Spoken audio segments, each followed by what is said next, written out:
This program features live coverage of an African safari and may include animal kills and carcasses. Viewer discretion is advised. What a perfect way to start our day. You can see the sun is coming up over the African bushveld. There is a little bit of cloud in the sky that's just started to move away, and it seems like it is going to be the most magnificent day today. We're going to be hoping that we're going to be able to find Tingana. He was seen at the dam cam, and it sounds like he has possibly made a kill, so there might be a carcass involved. For those of you that are a little bit sensitive, but we'll have a look at that a little bit later and try and see if we can find him. But it promises to be an extra special morning. Like I say, it's a beautiful weather, and hopefully we will be very successful in our plans to find the Duke of Djuma.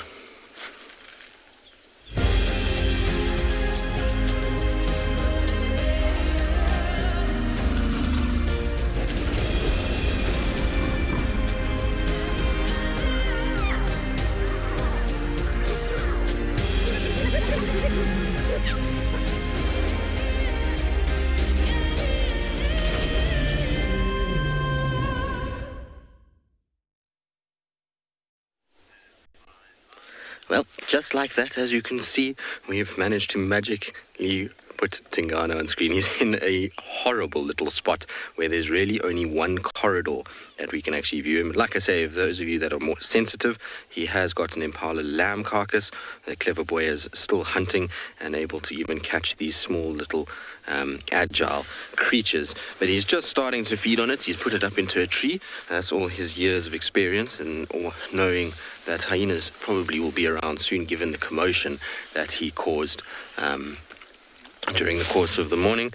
You'll see that he's kind of sitting and feeding, and for him, an impala carcass is going to be really, well, a snack in many respects. But before we start talking about him and what he's been up to and all of that, my name is Tristan. On camera, I have got Johan this morning, and it's wonderful to have you all on board here at Djuma. Hopefully, it's going to be a good day across Africa. Obviously, we have multiple locations, which is always very exciting. Now, remember that we are coming to you live from the African bush, and that means that we would like for you to talk to us. We would love to hear your questions and your comments, and you can do so using hashtag WildEarth. Also, remember that if you would like to be part of the Explorers program, which is filled with all kinds of interesting and epic experiences and all the kinds of amazing things, then remember that you can go to wildearth.tv/explorers, and you'll be able to join that. Right, now that that's all out the way, we can get on to the Duke and his kind of night that he had. So he appeared on the dam cam last night. Thank you to everybody that let us know. We have such an amazing community of people that are always so helpful when it comes to being able to find cats and things like that have been seen on the dam cam. But anyway, he arrived on the dam cam and he ended up sleeping there pretty much the whole night. He left at about 4 o'clock or 4:30 this morning and went straight onto quarantine, and as you can see, has picked himself up a rather sizable impala lamb. So that is not a small impala lamb. That must have been one of the first ones that was born. So it's a really good chunk of flesh that he's got there that's going to be perfect for him to kind of chomp down on through the course of the day. If it had been a really small, tiny newborn baby, he would probably have gone through it pretty quickly. But in this instance, what you're going to find is that he's going to probably take most of the day to feed on this one, depending on how full he is.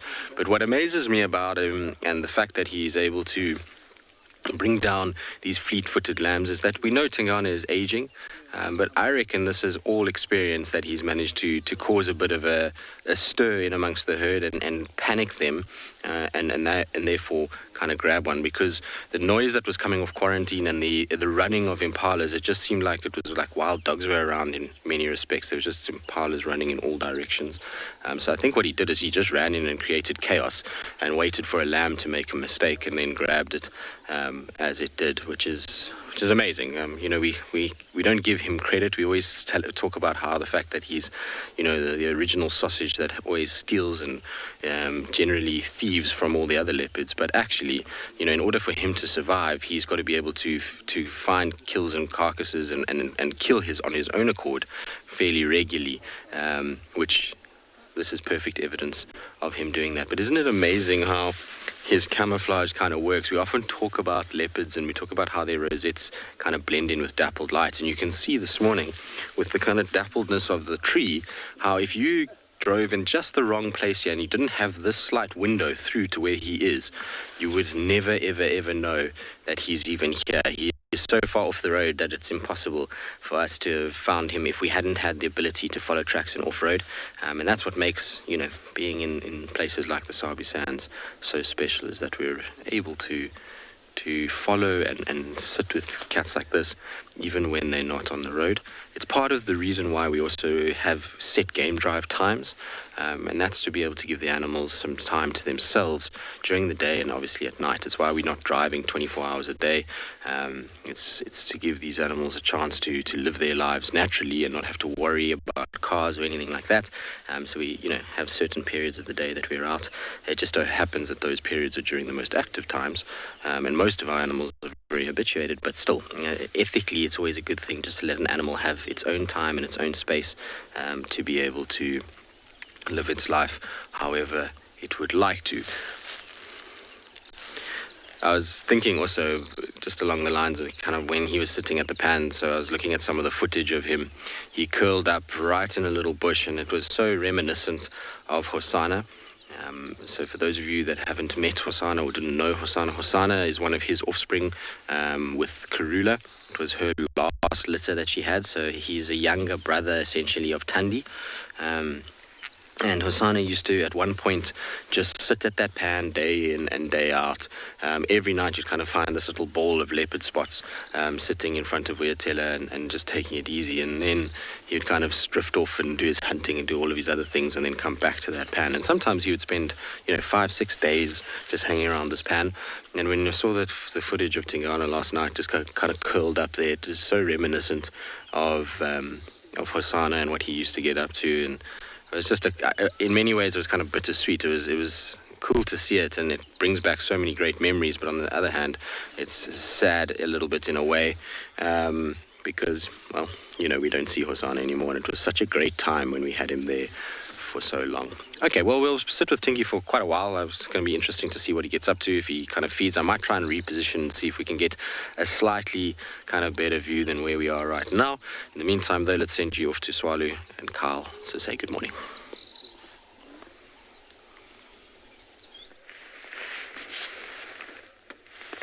Dumela, and a very warm welcome to everybody on this fairly chilly, what is today, Wednesday morning. It's around about 19 degrees with a slight breeze, so keeping things even cooler. That little bit of rain that we received yesterday afternoon, which was fantastic, with lots of lightning. Full lightning show yesterday. Very good morning. My name is Carl, and you're joined by Owen for this morning's live safari here on Tswalu Kalahari. Very warm welcome. We're just enjoying this beautiful scene playing out here in front of us, obviously with the clouds and with the reflection of the water. It's just fantastic. If I can give us a nice little full scope there of what are we enjoying.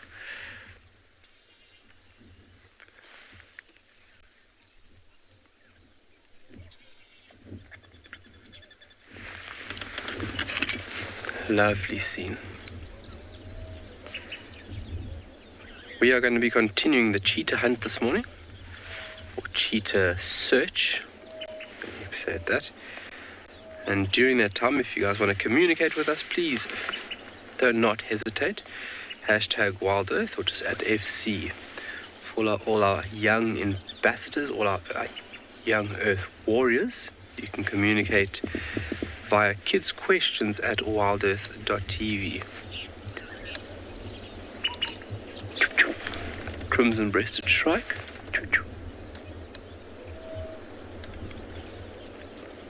So we've come about 3 kilometers south of the camp, and we've ended up here, which we'll do a little walkabout just to see for any tracks, and then we'll push on. But I'm going to send you over to Dan for a little bit, and then we'll see you back this side.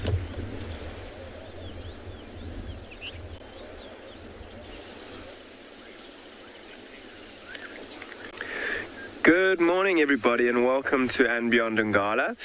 What we have here is quite a curious little hippo. We've kind of come up to this watering hole, trying to see what's come down during the evening, and this hippo's made its way all the way towards us to try and investigate and see what's happening around here. I spent a bit of time looking at some birds on the banks as well, but yeah, it doesn't seem like there's too much going on here for now. But good morning, everybody. My name's Daniel Fisher, and here on the camera we've got BK this morning. And my plan. So I know 2 days ago we were watching that elephant who was in labor. I'm going to be hanging around this watering hole. It's quite close to where she was. And I'm really hoping to see if we can't find her, or maybe a brand new baby that's around. So, I mean, the things that we're looking for, it was a herd of 4 of them. There was the older female who was in labor with the little one, or the new-to-be, and another 3 younger elephants as well. So those are one of the signs that we're looking for. I really don't think she would have gone far, so I'm going to spend a bit of time in this area this morning. We did also drive past tracks of some lions this morning. They must have come in last night from our eastern boundary, which is quite nice. There's a good chance of finding them. But it seems like this watering hole hasn't got too much activity. The hippos also, they've returned probably a couple of hours ago, and they're going to spend the rest of the day resting in this watering hole. I can hear a few birds, a few Egyptian geese. But yeah, it seems like it's quite still. I'm sure as the day warms up, and it's going to be a lovely day here. It's currently sitting at about 22 degrees or so, but it's going to warm up significantly in the next few hours. And I'm sure your general game, like your impalas and wildebeest, and maybe even a few elephants, will come down and have a drink here. But I'm going to keep going, try and see if we can't find this elephant cow and maybe a newborn baby. And I'm going to send you over to Busani at Phinda.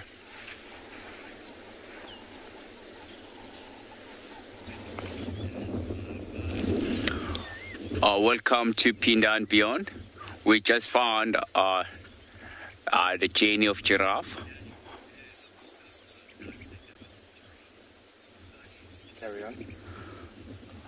We just found some giraffe, and we are watching them from the distance. You can just see them walking toward that tree line at the distance.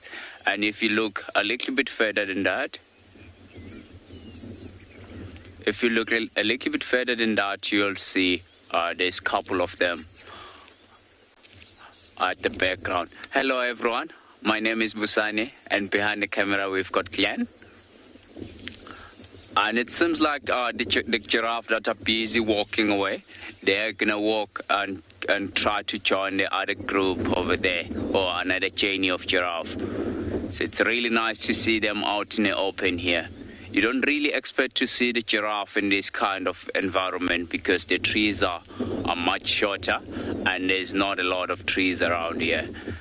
But we are so lucky to see, myself and Clan, to see this journey of giraffe. I think what are we going to do from here? We are looking for a pride of lion. So we're going to leave this giraffe and try to find some tracks, and we cover some ground in this nice open grassland. As soon as we find some tracks, then we'll be happy for the day.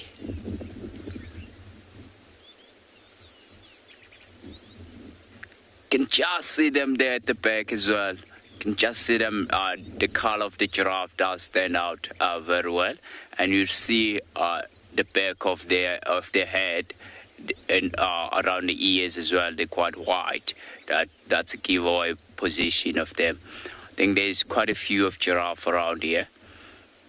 You can just see the one at the back. It looks like that's a male that's busy trailing the females behind. And there's some baby ones among those trees there as well, with another journey of giraffe. So probably where they're going, they will end up into the nice water hole later on when the sun starts to warm up a lot. So I think we're going to leave this giraffe and try to find ourselves some lions.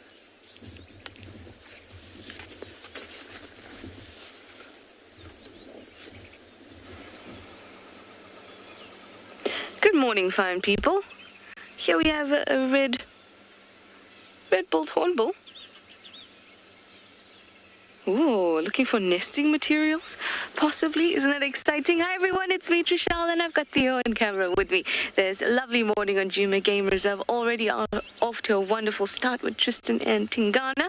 And I have some plans for today. They're very loose, but it's mostly to find a nice elephant herd, particularly the herd that was seen yesterday with that leucistic adult. That's what I'm hoping to find. So I'm going to keep it to the east and to the north. Maybe go into Buffelshoek.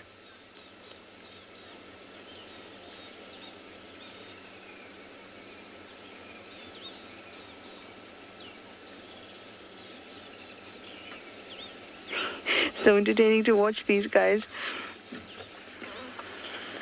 I think that it's looking for some nesting materials, or there is something tasty in the form of a bug that we can't quite see. And considering how vigorously it's shaking that branch, I think food might be the matter here.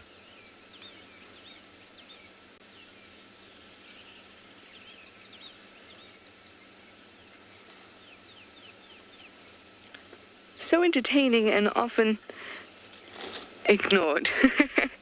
All right, well, off we go as this one drops to the ground, and we'll see you at the different water points.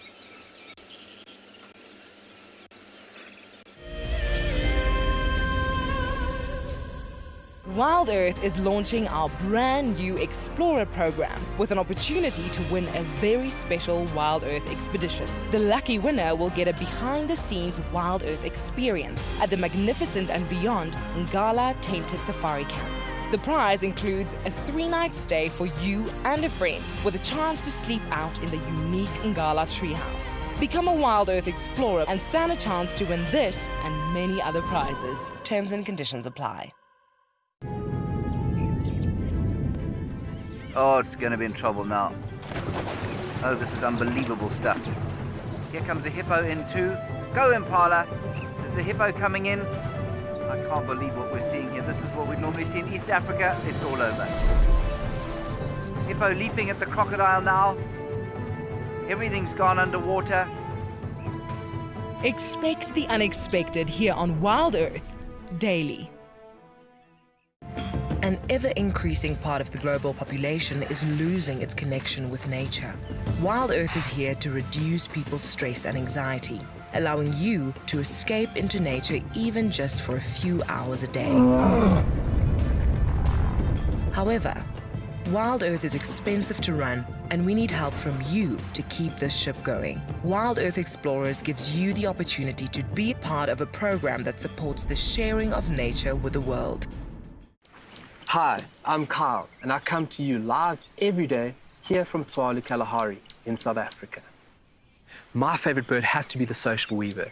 The enormous nest that they create, their survival tactics to inhabit these harsh and unforgiving environments, and as well as their complex social arrangements is truly remarkable.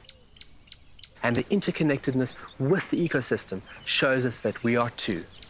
Catch up with the guides daily here on WildEarth.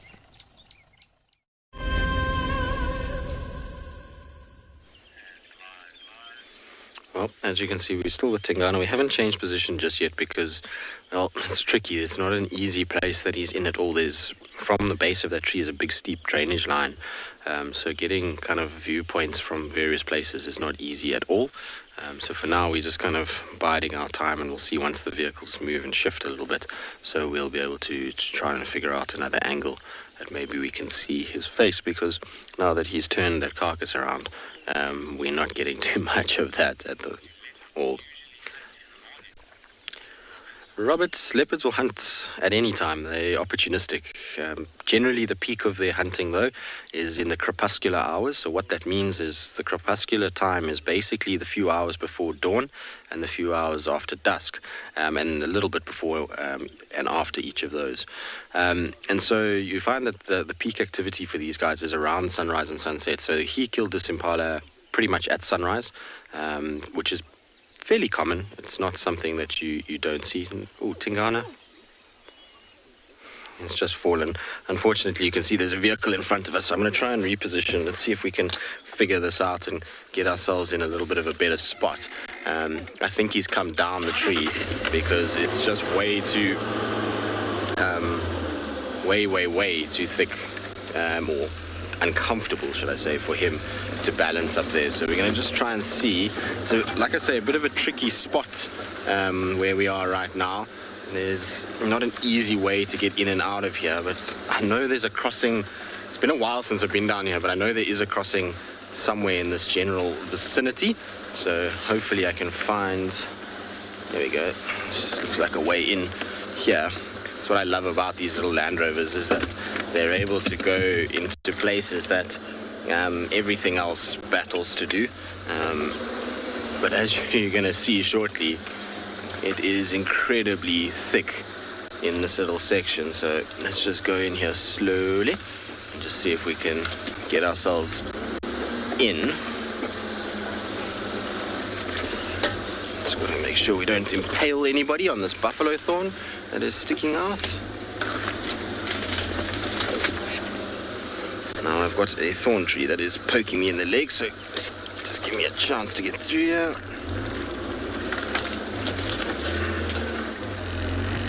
Okay, there he is there.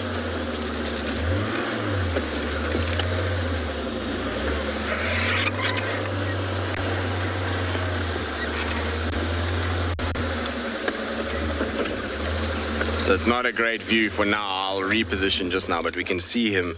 He's just on top here, in the shade. He tumbled out of the tree, actually. Tingana, that was not very graceful at all. He is probably down to the left a little bit. There we go. So his carcass is on the ground too. There's no hyena around at this stage, and he's right at the base of a tree, so it's actually going to be a lot more comfortable for him to be down like this. If he was in a place where, you know, there was a lot of hyenas around, you would have found that as soon as that carcass dropped, he would have lost it, and then from there he would have, you know, either run away or he would have tried to grab it again and go up into the tree where he can stash it. But for now, there's no hyenas. You see how alert he's looking. He's looking around, kind of checking to see, okay, did anything hear me fall out of the tree, and is anything approaching that I need to worry about? And he does need to be very careful here. Where we are right now is one of the main sort of hyena highways that goes back towards the den. The drainage line that we're in runs straight to the hyena den. So they often are around this section and will have heard the impala's alarm calling, and they would have potentially heard him eating, and so they might be coming to investigate a little bit of what's going on. But there's something actually about when you're in dense thickets like this with a leopard that just feels like kind of the way it should be. I know it's not the most beautiful views of a leopard we've ever had, but seeing them through foliage and thickets always makes me kind of, I don't know, makes it sort of feel like the shy, reclusive animal that it has this reputation to be. All right, well, we'll stay with Tingana. Let's see what he does. Maybe he puts his carcass back up the tree. In the meantime, let's send you across to Trish, who's looking at beautiful birds.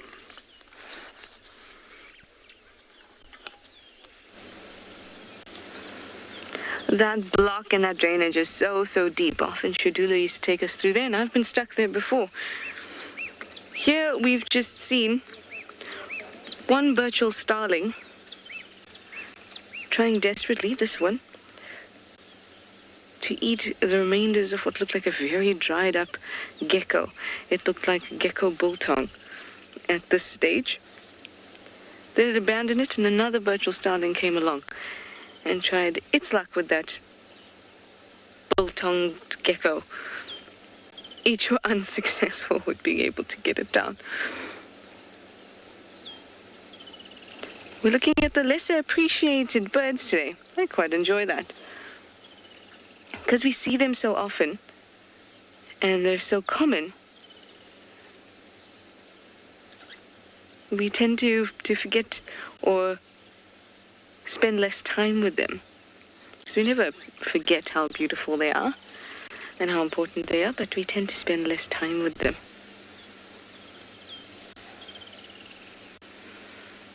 They'd be spending the morning looking for some insects, but they'll take things like geckos as well.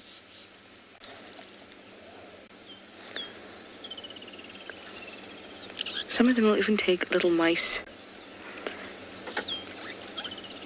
and other small vertebrates. And on the flip of the coin, they might also grab some fruit.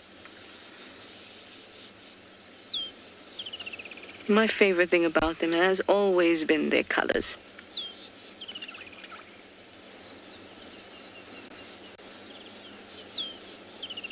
And the shape. I like the general shape of a starling.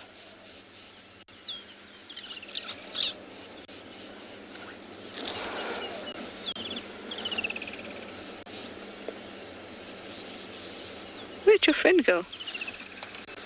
How will you follow your friend too? So we're now here at Twin Dams, but everything's quite quiet at the dam. And we're now going to make our way towards Buffelshoek Dam. So that herd that had that leucistic elephant was actually quite east towards Tortoise, but they were moving north yesterday. So we're going to try and figure out where they went and see if we can follow them, because to see a leucistic adult is quite special. And I think we deserve to see it. What do you think? I'm sure you do too. But now you deserve to see Tristan and Tingana.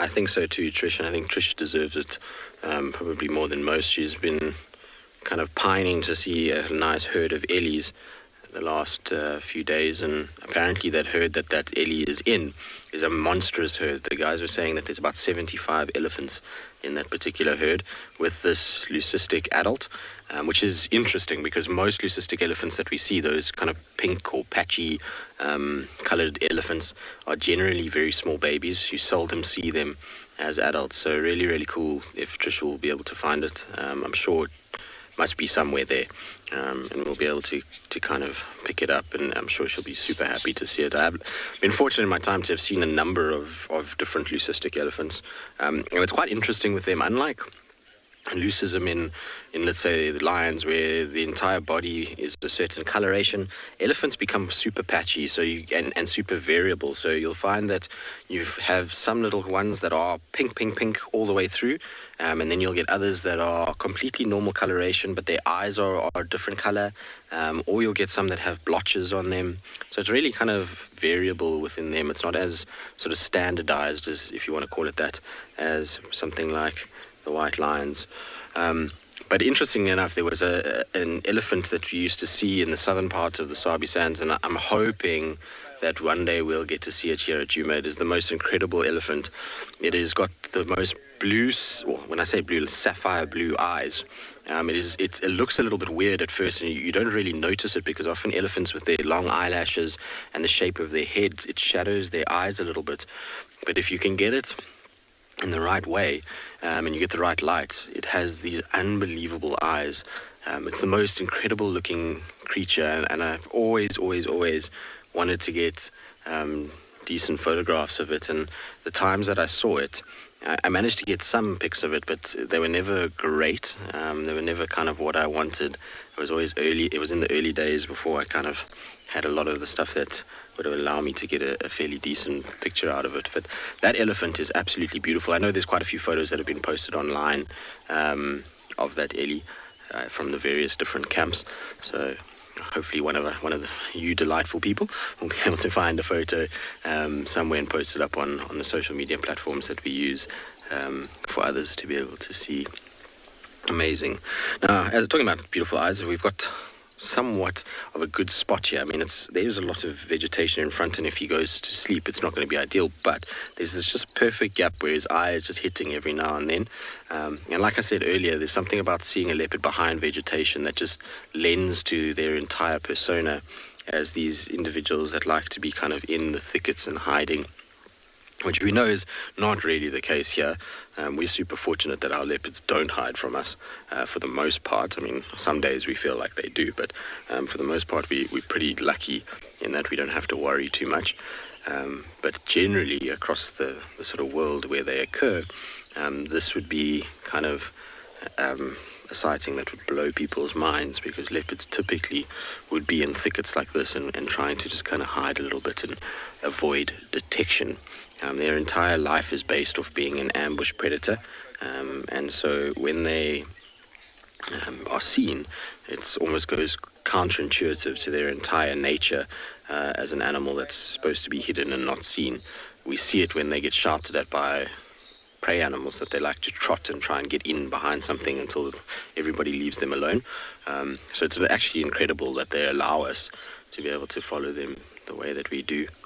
A lot of people often ask us, don't you think you kind of put so much pressure on them that they, that it's not good for them? But actually, if a leopard doesn't want to be seen, it will not be seen.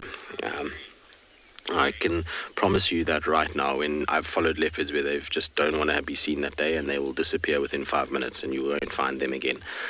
So, these are just animals that I've completely kind of learned that we're not something to worry about, and therefore don't mind too much that we're around, obviously within reason, and ethically. Following them and various other things is what needs to be practiced. Kate, do leopards often fall out of trees? No, very, very, very seldom. So I don't know what happened with Tingana there. He kind of plopped onto the bottom of the ground. I think what happened was he was so busy trying to reseat his carcass while he was eating that he lost his footing a little bit, and then from there his sheer weight plus trying to balance the carcass plus where his front legs were, I think it was just not kind of working at all, and so he just let go to rather land and then redo things later. But it was very ungraceful and not at all what you would expect from a experienced leopard, that's for sure. But you'll see now what he's doing is he's just grooming himself after they've killed. This is very common practice. They are getting rid of all the blood that is all over them. A leopard is a meticulous creature when it comes to being clean. They groom themselves regularly and heavily, and they don't like their fur being matted and sticky with blood. Sometimes you'll see them with a little bit of blood under the chin area, because that's quite a difficult place for them to clean, particularly just under the muzzle. But for the most part, paws, around the nose, whisker area, ears, those areas get really thoroughly cleaned and made to be pristine, and they need to be that way because obviously all of those areas are where the sensory organs are, and so if they're gunked up and full of stuff, it's not ideal. All right, now that we're being stared at by Tingana through the thickets, let's send you down to Busani and see how he's going in Phinda.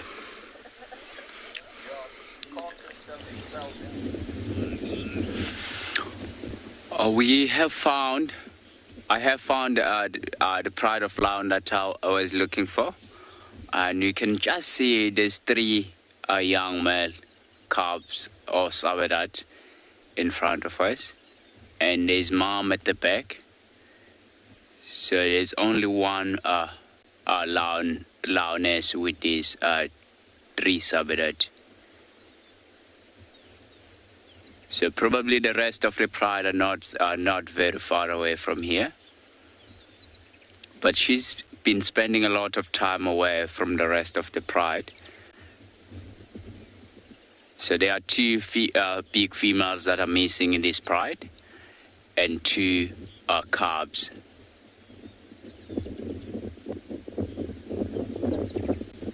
But have a look on their body. Oh, look at that. He's yawning. So have a look on their body, on their coat. They've got some spots on. So those spots is to help them, if they're still very young, around the den side to camouflage. And they're starting to grow that mane, which is, I think they're going to be very, very pretty males one day.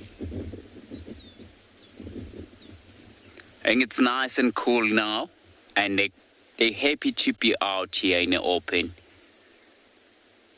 And we can feel that, like a breeze or the wind that come from the southwestern wind.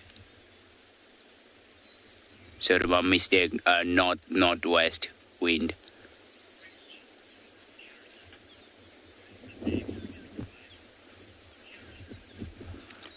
So Carol, so the name of this pride, we call them Bayala Pride. So where they spend a lot of time in Phinda Private andBeyond, they spend a lot of time in the area which is known as Bayala. So they do move around sometimes, like into Phinda south. At the moment, they are in the middle of their territory. Have a look, one male is walking toward mom. Look at the size of those paws. That's so big. He's gonna probably go and greet mom. Look at that. Oh, lying on top. Lying next to mom. So the other two will then shortly go and follow that brother and go and lie next to mom as well. Can just see mom. She's aware of something. She keep on scanning around and perhaps looking for any opportunity to hunt. Another big yawn. So she might as well stand up just now.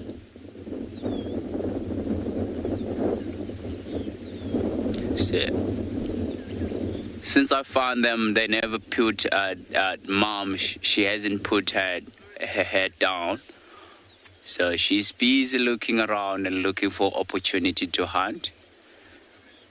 So she's lying here on a hillside where she can spot a prey species from far away and try to stalk.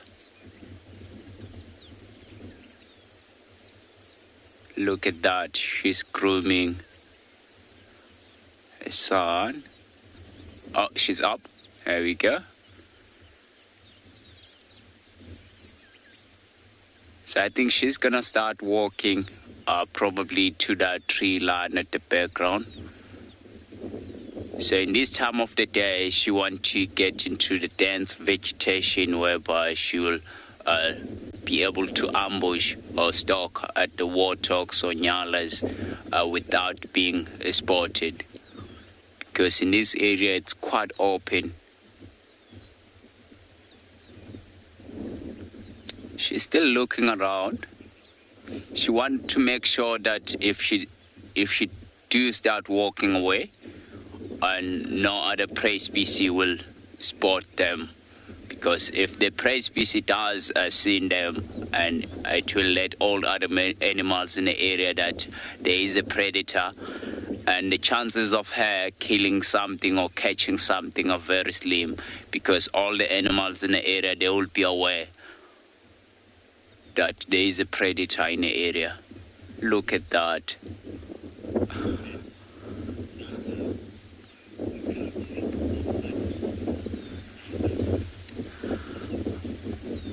Lisa, the cubs, they're getting to the stage now whereby they will help mom a lot to hunt. Although sometimes, because these are the Sabi male calves, we think that they just over a year now. Are they pushing to 2 years? So they're getting to the stage whereby they will help mom to hunt. But they're not as good as mom. But she has to do a lot of hunting. So if something could happen to mom, the chances of these calves be surviving are going to be very slim, unless if they come across with a dead animal, then they'll feed on it. So I think we're going to stick with these lions and see what they're doing. we're going to take you to giraffes. We're going to see some giraffes. Welcome back to andBeyond and Ngala. Now, I'm currently still in the search for an elephant cow and maybe a brand new calf, and managed to bump into these beautiful giraffe that are currently feeding on a smaller tamboti tree. You can see this giraffe really having the advantage of being able to get right to the top of the tree where not many other animals would be able to get to. And if you look very carefully on the right-hand side of that picture, you can see another giraffe in the distance, or at the back of the tree. Have a look at this female as well. She's putting her head right into the tree to try and get to those untouched leaves. Interestingly about that tree, it's got a milky latex on the inside of the leaves. Look at that giraffe as well, staring. So that's quite interesting. I mean, where we are now, we've been following some lion tracks for a while, and this is also the last time we saw that elephant cow is in this area where we are right now. And if a giraffe were to see a predator, I mean, a lion would be the biggest predator towards fully grown giraffe,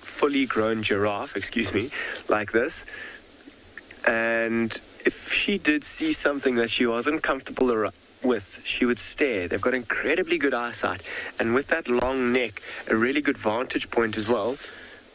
She's kind of lost interest with whatever she was staring at, so I wonder if it wasn't too serious. You see how she's kind of like looking around though, making sure that there isn't any lions around, although there are tracks which I'm sure were from last night or early this morning on the road where I'm standing now.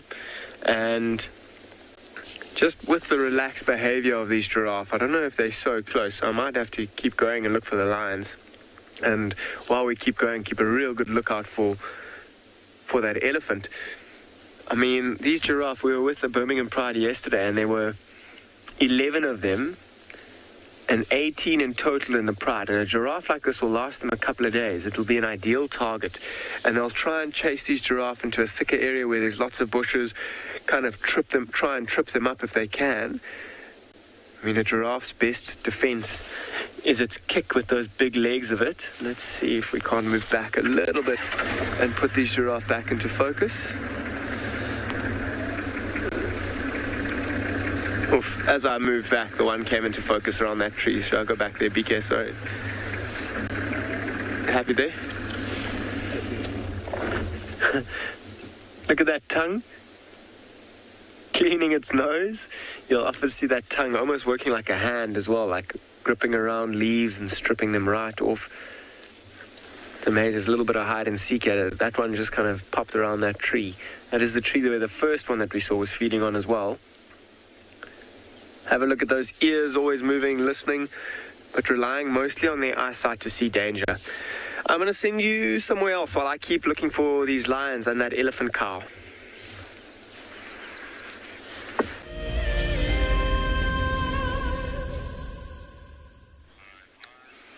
Well, as you can see, Tingana's still sitting in his little spot there, and he is perfectly kind of blending in these shady areas. This is the most the best possible place that he could be right now. It's leopard heaven in here with all the grass and trees and just generally quite thick and dense and perfectly suited to hiding a kill. But we're going to sit here a little bit and just listen to some of the morning sounds. It's quite nice with a few doves calling and various other birds, and watch as Tingana kind of gazes upon his kingdom.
Sometimes it's just nice to sit here and enjoy the kind of sounds of the bush while you stare at something that has so much beauty, that's for sure. All right, well, we'll keep sitting with him.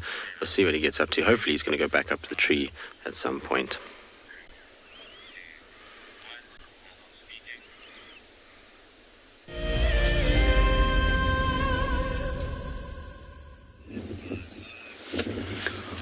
We are still sitting with these Lowness and 3 Sabidat.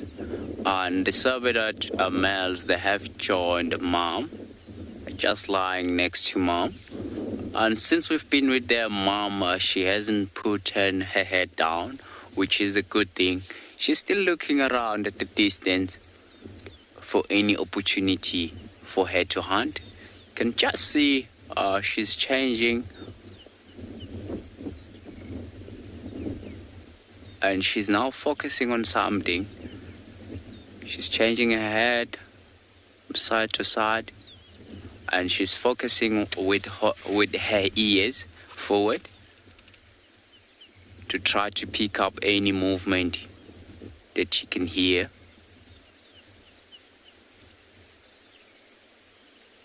So in this area, and this time of the day, the good chances of her finding or making a kill, it's when she spotted warthogs from far away. Because where she's looking at the distance, it's quite dense, and the grass level, it's quite higher. So if she does spot the warthogs, then she'll start ambushing that warthog and stalking and get right up close. I have seen this pride of land before killing warthogs. And this Lowness, she's quite good on killing warthogs as well.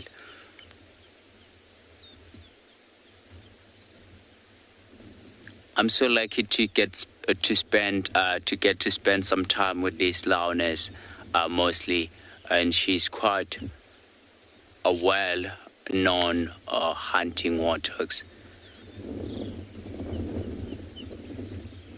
And if we have to see her hunting warthogs,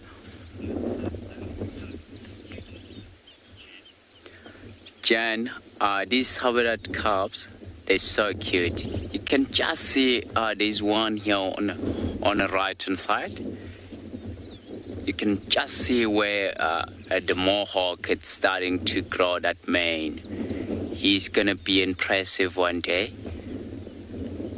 And to be able to see, if Jan, you were with us earlier on, we did get to see them walking around, which was the very good thing.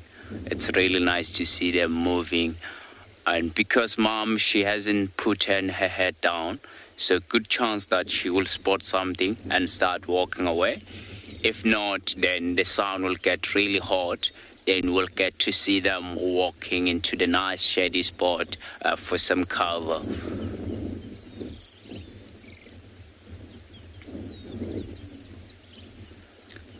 Oh, just see that the one cub just sit up now. Probably he might have had something, or even a wind. You see now mom, she's got her eyes closed. She's also looking around now. And the cub at the back, she's look like she's quite aware of something.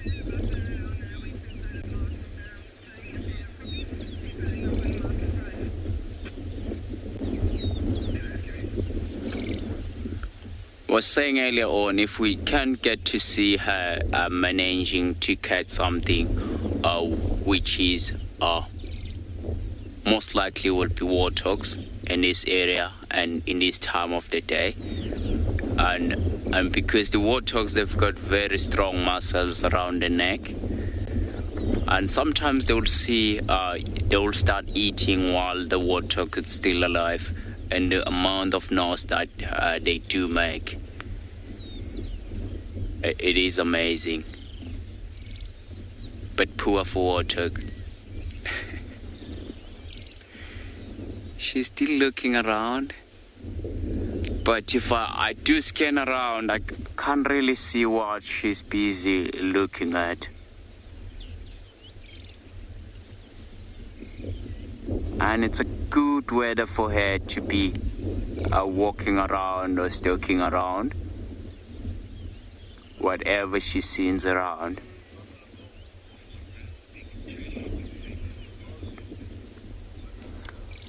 So I think we're gonna spend some time with this lion.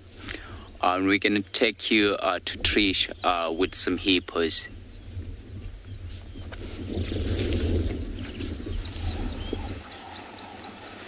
And here it's perfect weather to watch a wonderful scene and smell these lovely smells. I wish I could give you a smell safari. It smells a little like a harbour here at Buffelshoek Dam today. Rather fishy. Makes me feel like I'm near the sea. It's a very peaceful,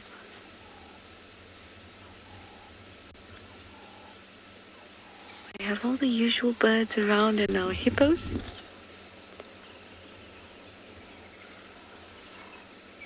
Hippos are still getting up. We have our yellow-billed stork.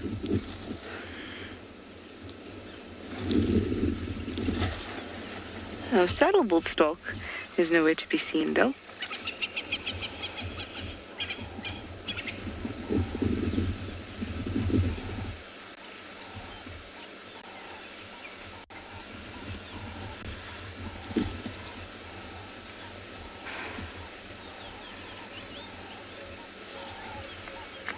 Now, the stork has just gotten down for a bit of breakfast. It was up in the tree when we arrived. We've been sitting here for a little bit.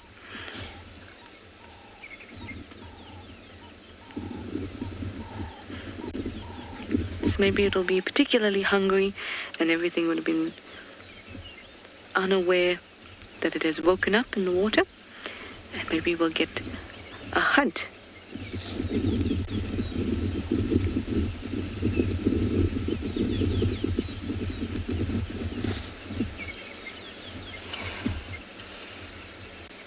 Just amazing.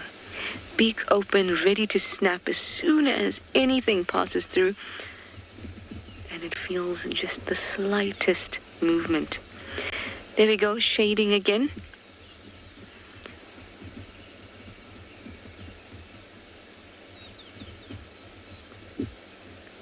Putting that beak, the wing out is to assist it in being able to see properly.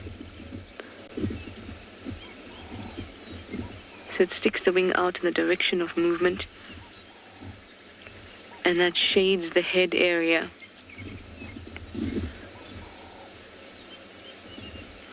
Lennon, you'd like to know how early these birds start hunting in the day? Probably a little earlier than now. What is the time? Yeah, I would say, so usually when I arrived here, it was in the tree still. That's where they'll rest. And usually when the sun comes up, that's when birds get going. So they're not waking up too much earlier than that, especially not to hunt. And especially not big water birds like this. Of course, you'll get birds that enjoy the nighttime, like nightjars and owls. But these guys, no. So they'd start hunting maybe from an hour ago. But I suspect that this one's just started hunting. That's because it's not very, very hot this morning. And it looked very comfortable sitting in that tree when we arrived a couple minutes ago.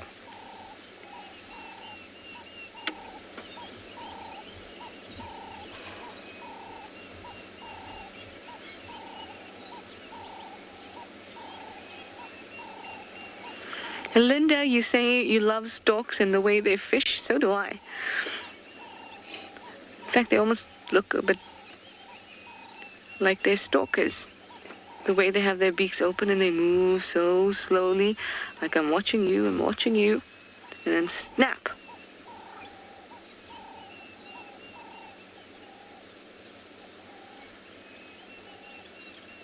They do look very careful, don't they? It's beautiful. It looks so much like a dance. I've said that to you before, especially when it puts its wing out.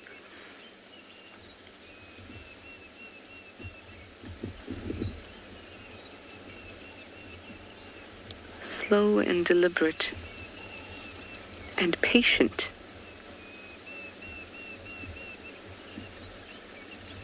Not successful on this side. In the smaller dams, when you watch storks hunt like this, they'll go round and round and round the edges of the dam. If you just stay in one place, then they'll pass you quite often and you get a really nice close view of them.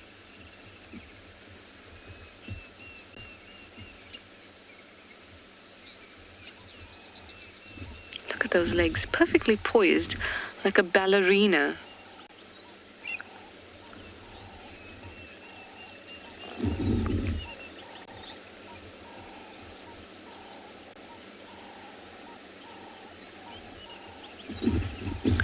I just saw a little grebe come fleeting through.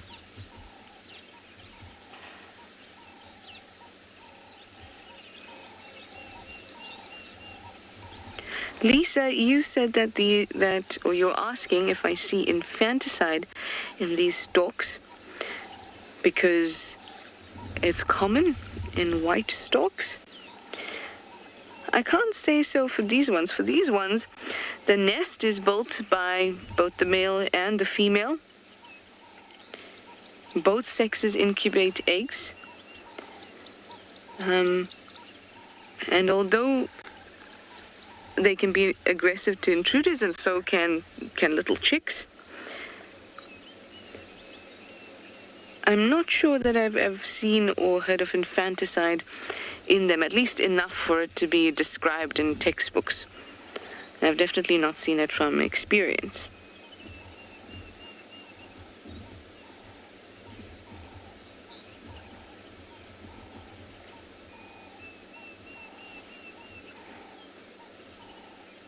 They do have a problem with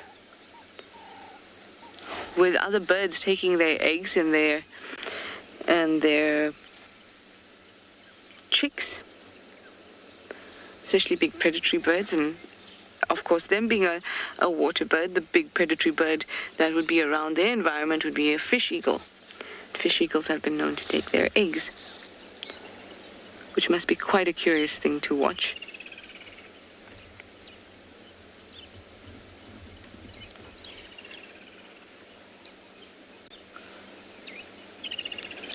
But I have not known of infanticide in yellow bull storks.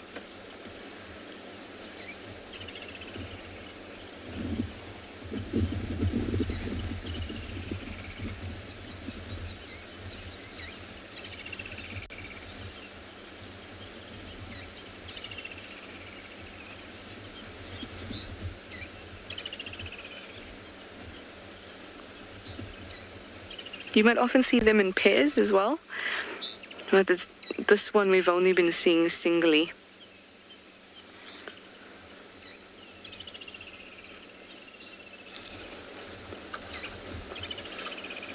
And they are monogamous.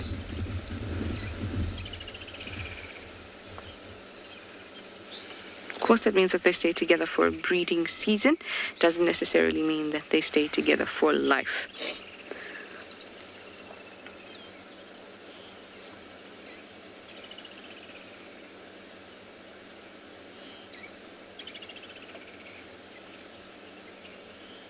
Oh, the reflection of the sunlight in the water on it is just beautiful.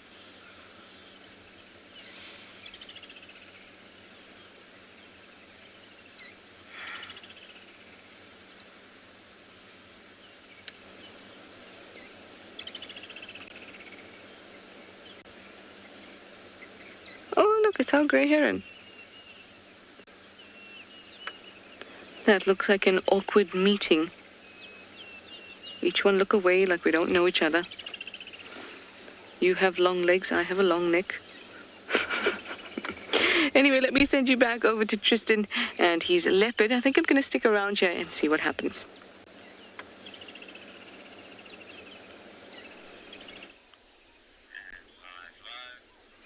Well, while the storks give each other side-eye, as you can see, Tingana, well, he's just taking it easy. He's just repositioned himself into a little bit of a thicker spot that was tough for us to see. You can see how he blends in there. It's really not easy being able to pick him up until you kind of get a little bit closer and you can just make out those spots.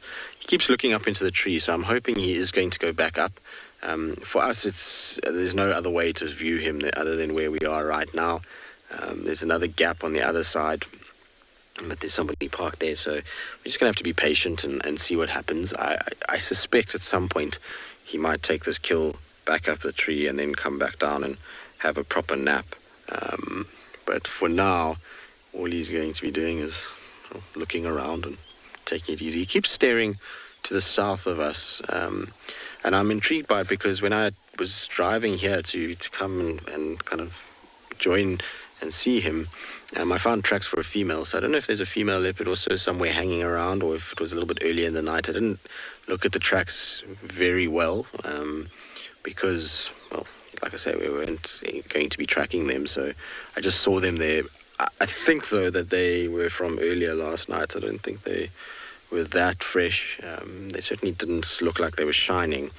So we'll have to just see if a female arrives. Generally, with the commotion and the sounds, if there was any predator here, by now it would have already kind of joined and come into the area and had a little look at what's going on. That being said, though, it's so thick here that a leopard could easily kind of sneak up on us, watch what's going on, see it's a big male, and scuttle off without us ever really knowing what was happening behind us. But, I mean, I doubt it. I doubt that that's been the case today. I would have expected, if there was another leopard, for him to start growling, hissing, chuffing a little bit, as leopards do. But you see how aware he is. There was a little branch that moved with the wind, and he immediately responded to that, because he knows that if anything makes a noise here and he spots something, he immediately needs to pick up that kill and go up into the tree. So you'll find that he's super hyper aware of his surroundings while his kill is on the ground like this. Oh, and there we That was the Tingana flop. Robin, it's a tricky thing. Judging weight is never easy, and it also depends on how much he's eaten. But I suspect that Tingana is probably around 80 kilograms, 85 kilograms. So, what would that be? 180 pounds, 190 pounds, somewhere there. I would imagine it's in that kind of vicinity, depending on how full he is. He might top the scales when he's had a really good meal at 90, but I don't think much more than that. The really big, heavy leopards just make 100 kilograms. So, I don't think he's quite at that sort of level. But you never know, actually. I mean, without weighing him, it's really just a guess. But I would expect it to be in the upper sort of levels of weight, considering his size. A lot of people never give him credit for his size. When we talk about really big male leopards, particularly here in the Sabi Sands, we often chat about a few individuals, so the likes of Anderson, Msogwen. There was a male down in the south of the reserve as well that was also a very large individual, and these guys got a lot of fame because of their size, and Tingana sometimes was always kind of forgotten about when it came to that, but he is a seriously big leopard. He's not small at all. I've seen him standing next to Anderson, which was always famed as one of the largest, and he by no means was dwarfed by Anderson. I mean, he was slightly smaller. He is a little bit kind of more slender is probably the word for it. Didn't have as big a set of shoulders and head as what Anderson did, but his dewlap was definitely bigger than Anderson's, and in terms of height there was only probably about a 2 to 3 centimeter difference in terms of them, so his weight will be close to that's for sure. There's actually a little lizard here on the front of the car that I've just noticed is crawling around. It looks like one of the little Diurnal Geckos that's moving in front of our little high lift jack on the branch. So I wonder if it's going to stay there. I'm not sure if it will. No, it's moving off now already. I was wondering if it was going to jump on the car at some point. There's definitely a little Diurnal Gecko that is there. That's kind of moving around, although he's staying now. Let's have a look. Maybe we'll kind of see it. So you can just see there's a branch right in front, a little bit more to the left. A little bit more, a little bit more, a little bit more. Kind of a little more to the left, and then up a little bit to the top of the jack. Maybe a bit more to the left. Sorry, Johan. I think you got to go. Oh, there's another one. So Johan's seeing a different one to the one I'm seeing. There's two of them, but they're the Diurnal Geckos that we get. Why are you on my car? You're not supposed to be on there.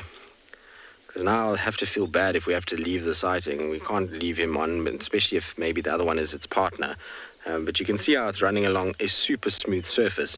And that's because of the little tiny hairs that they have on their feet that allow them to kind of stick to things. No, you little one, that's not a place for you. It must be a really nice place to sit for a little lizard. And the reason why is because that bar will be heating up quickly in the sunshine. So it will be nice and warm. And this little one will be able to warm up pretty quickly. Also, it might be finding little food. I don't know, he's slipping. Don't slip. It looks like it's eating something on our bull bar, but I can't see what.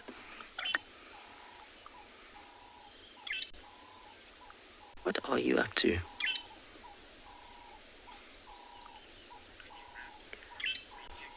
Well, not ideal that it's on the car itself, but there's a little branch coming up, so I'm hoping it's going to hop on to that branch. Maybe it was moving away from the other one.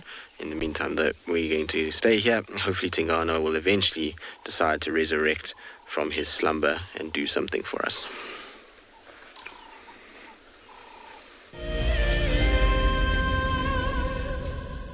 Have you been watching WildEarth and dreamt of being right there on safari with one of the guides? Well, now you can. WildEarth is offering you a chance to buy a ticket to dream. You or a friend can hop on board a live WildEarth show and join our guide on safari. The ticket is redeemable at any of our locations, anytime in the future. Only a limited number of tickets are available, so don't wait. Get your ticket now and start dreaming. Terms and conditions apply. My name is Ross, and I'm a field guide at andBeyond Phinda Private Game Reserve.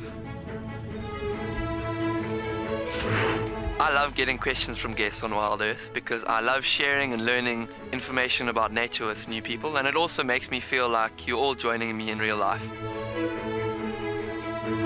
If you want to ask a question on WildEarth, then you need to register on our website. Once registered, go to our live safari page and submit your question below our live feed. Welcome to my car. This is Wendy, and she's my favorite. She would love to have your name engraved on her so you can be with her every single time she goes on a safari here in Djuma. If you become a WildEarth explorer, you will have the opportunity to buy an engraved tag which we will attach to her. We will make sure to send you a digital picture to show you exactly where you are sitting on her. You will have front row seat in every single sighting.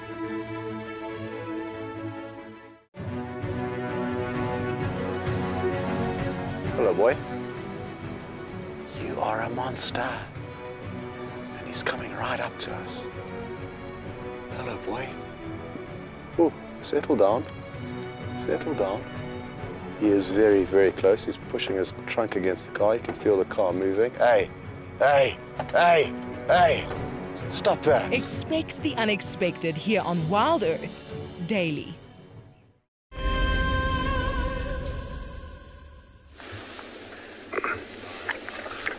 Good morning, everybody, and welcome back to andBeyond and Ngala. And what we've managed to find here is, well, what's in picture at the moment is one of the Ross males, the bigger, dark-maned Ross male, currently just sitting in the shade. And as we move a little bit to the left, you'll see there are quite a lot of members of the Birmingham Pride that we've managed to find as well. And you see a few of them are sitting in the shade, kind of relaxing. Look at the one at the back. You see how its head's moving. I'm waiting, and you see how there's something in its mouth as well. That looks like the leg of a wildebeest that they must have caught last night. I mean, remember last night we watched them hunting and moving through the open areas. They were looking very hungry as well. And it seems that they have managed to catch something. I'm sure these two males either caught up with them before they did catch us, or maybe even heard this wildebeest dying and came through, and I'm sure they actually had most of the carcass. I mean, there's just bones that are left, and with so many lions, it won't take a long time for them to finish a wildebeest carcass. I'm sure there are actually a few more in the bushes around, maybe also licking and cleaning one or two legs, or maybe even the skull. And this might have been a few hours ago, and it's done already. And I just want to show you as well just how close. There is a herd of wildebeest that's right next to us here as well. So just on the other side of the vehicle, can you see those wildebeest there? They are keeping a real close eye on these lions, and you'll see them occasionally, or we've been listening to them rather, making these alarm calls, and the lions are actually quite undisturbed by them. And the reason for that is, with the wildebeest seeing these lions, the advantage of getting close and stalking to the wildebeest is completely gone. And that's what the lions will rely on, really, is that ambush style of hunting to catch them. I'm sure they relied on that to catch this wildebeest, or maybe some very clever strategy relying on lots of lions going into certain areas and then chasing the herd into a line that's lying in wait, waiting for them to run in. I mean, you see that one at the back, it's kind of like chewing it, trying to get as much meat as they can off of it. Boo, you love this pride. I mean, everybody who works at Ngala absolutely love them as well, and everybody who visits Ngala as well gets to really know these animals, and they really are special, and watching them grow and develop is super lucky. And I feel like even you guys at home sitting in your seats are incredibly fortunate to be watching this pride develop, and almost getting to watch and follow and track it every single day and understand their movements is super unique and super special. They've moved quite far from where they were last night, and I'm sure in the chase or in the hunt for food, it brought them all the way over here. I'm sure they might have even tried several times last night. We watched them miss an impala lamb last night, which definitely wouldn't have lasted very long and definitely wouldn't have been sufficient to feed everyone here. Look at this male here. He's already just absorbing the sunlight. I'm sure he might even move at some point. It's starting to warm up, maybe into the shade. Still keeping a real good lookout and an ear out as well.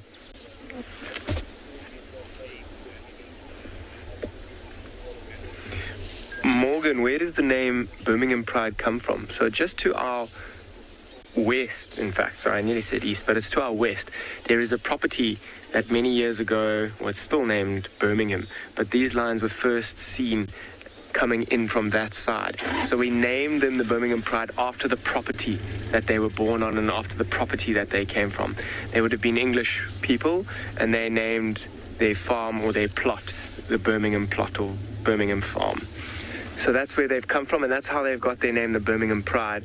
I mean, it's very old English, but that's just the property that they've come from. I mean, the Ross males, in fact, one of these males that are in picture here and his brother to the right that we started on, they are called the Ross males. They come from north of us in the Timbavati, and the Ross family and the Ross property, that's where they come from. So we've named them the Ross males. Well, that's what they are named. We didn't name them, in fact. But yeah, so we don't really name the animals. We're just trying to identify them, and it makes it a bit easier for us. These are wild animals, and they certainly don't need people's or humans' name. But just to try and make it easy for us to ID and monitor them, we give them these names. So, I mean, the Birmingham Pride has kind of moved many, many years ago from that Birmingham property and have kind of settled majority of their territory in Ngala. They do often pop into the Kruger National Park, around Orpin Camp, although Ngala is in fact a private concession within the Kruger National Park. But they spend most of their time in Ngala, which is super fortunate for us. We actually have the luxury of being able to track and find them almost every day. I mean, obviously the very, very special thing at the moment is those white lions that you just saw that one flop its head down in exhaustion. Doesn't look like they've got the fullest of bellies. I wonder if it wasn't maybe a younger wildebeest, not a brand new calf. That leg, that bone, that young male's eating at the back there. Looks like it's quite big. Maybe last year's calf. Male just watching. I think he heard one of those Egyptian geese fly over us quite close. And just needed to make sure that it wasn't a hunting opportunity or even a threat. But as you see, he's kind of changed his stare somewhere else. Quite proud, hey? I mean, look at him sitting there facing right into the sun, eyes closed. I'm sure he's enjoying a bit of this warmth before it heats up too much. And he's the father of the one that's eating that bone in the back, that white female as well.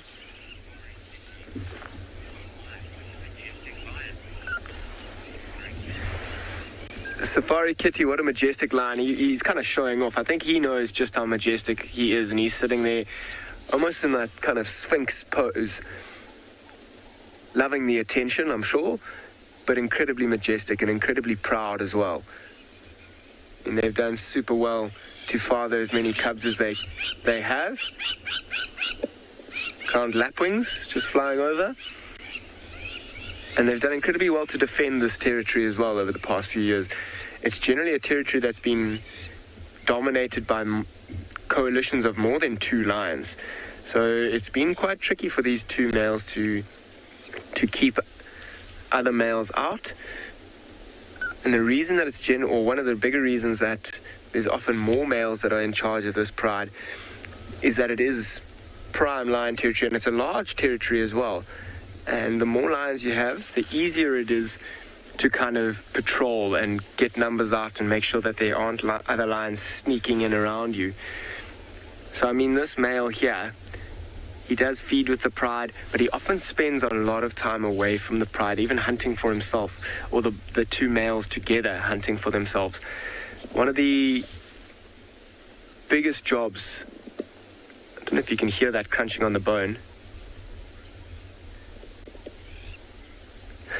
One of the biggest jobs that these males have is to actually protect their cubs, and the best job that they can do is to patrol the territories and make sure that other lions aren't coming in, and that'll ensure the safety of their cubs until they get to an old enough age that either the females are ready to mate or the males are actually old enough to move out on their own. Look at that one male, fast asleep already. He's had a little bit of a meal, very content, lots of water around, safe. He's got the pride. No other males have come in through the evening. So everyone's safe, including him, for now, and just taking advantage of the shade. I'm sure they're going to spend the majority of the day sleeping around here. And maybe again this evening. I mean, none of them are seeming over full. I'm sure this evening again they will get up and move around and maybe look for some more food.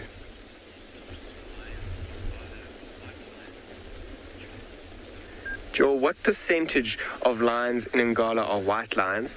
To give you a percentage might be quite tricky, but in the Birmingham Pride, there are 2 white lions, and there are 18 members in the Birmingham Pride, so 2 out of 18.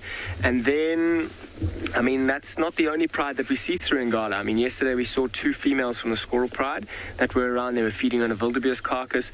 There's also about, I think, I haven't seen them in a long time, but I think there's about 16 or 17 of them around as well at the moment. And there's the Birmingham Breakaway Pride, which comes through occasionally in the west. They're also at about 16 lions as well. Then the Mbiri Pride that comes in the southeast as well. Sure, I also haven't seen them for a long time. I wonder how many lions there are. Last time I saw them, they were probably around 14. So in terms of a percentage, lions come and go, but I can give you a straight answer as to how many white lions there are that come through Ngala, and that's 2. And there are what we think to be 4 wild white lions in the world. So 2 out of 4 white lions that are known of in the world is quite amazing on this property. And we're very lucky to have a female who will very likely stick around here for some time. She'll stick with the pride unless their territory starts to change, and territories do shift and change on a regular basis. It's quite a fluid process, particularly as other prides get bigger and stronger and kind of move into certain areas. They may push prides away. But the Birmingham pride is quite solid at the moment, sitting at 18. And that's quite a strong, formidable force, which will be quite tricky to push out of this territory. Although there will be a time when these males are under big pressure. And they are kind of getting a little bit older. They're just over 10 years old. And that's quite old for a male lion. I mean, particularly having the duty to look after the pride, it can take its toll. And male lions don't live nearly as long as females. I'm going to stick around to see if I can't find the rest of the pride, maybe feeding on other bits and pieces of the wildebeest. I'll send you over to Trishala and at the waterhole.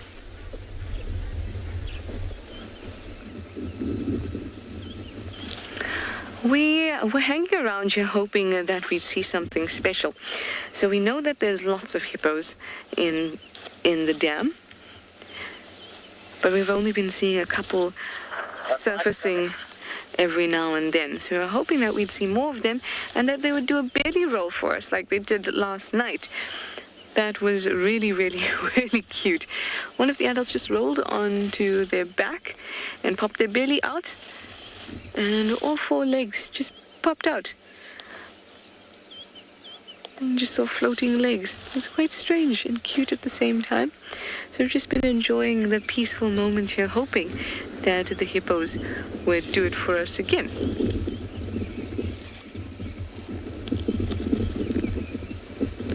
Zans, that's a really awesome question. You'd like to know if hippos swim or walk underwater. They walk, they porpoise. That's what we call what they do.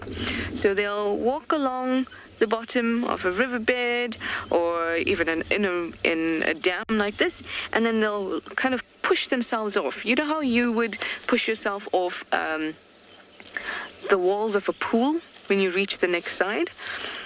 That's what they do. They push themselves off the bottom and then come up again, float for a little bit, and then gradually come down. Because regardless of their size, you may think that they have a lot of fat, then that's going to keep them afloat.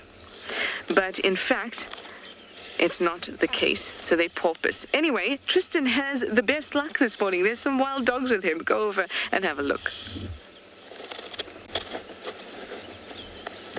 I'm here. People are press the gate. I was gonna go in there, but you can go. I'll just hang back in Djuma. Go and rotate. All right, copy. Whichever stations want to join me, just come join me. They're at the little can drinking at the moment. Well, as you guys can see, we're having a cracker morning. There's wild dogs that are busy eating. It looks like it's the Pungwe pack. There's a dog here that's got a very, very bad leg that's limping on 3 legs. It looks like the foot is broken. I think it's part of the Pungwe pack. I haven't seen enough of them to know properly just yet. Unfortunately, we're at Sydney's Dam, and here can be a bit tricky when it comes to signal. So I'm going to just try and quickly reposition ourselves and see if we can get the rest of the pack. This is just 3 at the back. The rest of the pack has just gone around the corner. You can see they've got some sort of a carcass there. It looks like the ears of a scrub hare that they've got at the moment. They seemingly have caught themselves a scrub hare, which is not really a great meal for wild dogs, but it is, a meal nonetheless. And you can see them kind of moving northwards at the moment. Going to try and see if we can just go up the slope a little bit. There's also a car that wants to kind of join where we are, so we'll just try and kind of move around quickly and just see if we can't see them from up on the top of the ridge. Like I say, just bear with us. If we lose signal, we should get it back again pretty quickly.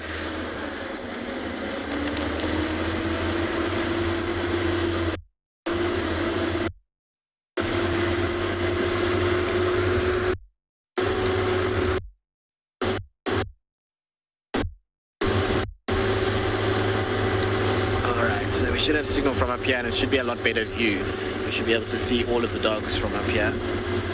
It's going to be a little bit long distance, but it does work out better for us in terms of being able to see them. They all having a bit of a drink at the moment. So I'm going to try and just go a little bit further forward so that we can see them nicely on the clearing. But I'm pretty sure it's the Pungweg pack that we've got here. Like I say, they're all going to come out into the clearing in front, and it's amazing. The one day where you expect impalas to be scattered all over the place here, which they normally are, today there are none. So these guys are going to just have to have a little bit of water, and then from there they're going to have to kind of go search for other food items. A little scrub here between this many dogs is going to be useless.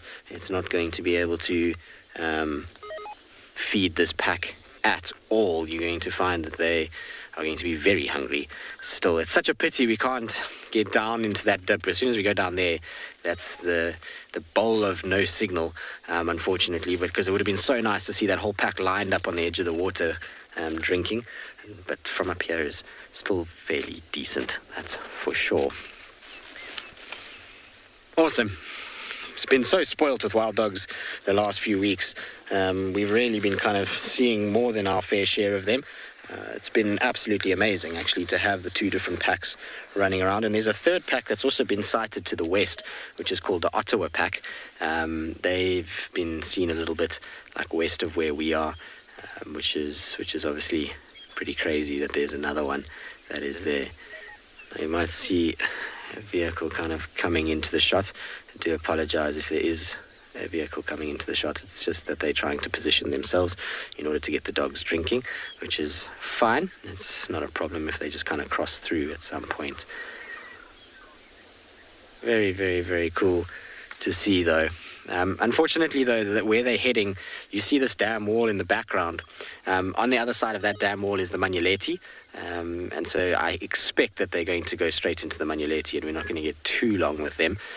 Also, there's a number of other cars that want to come into the area before they do cross, so we're not going to be able to spend too long with the doggies, but at least we managed to find them. It was quite cool because we got the report that they were coming our way, and then all of a sudden we had we got the tracks, and then from the tracks we just came round and they were crossing the road in front of us, which is always the best way to find dogs.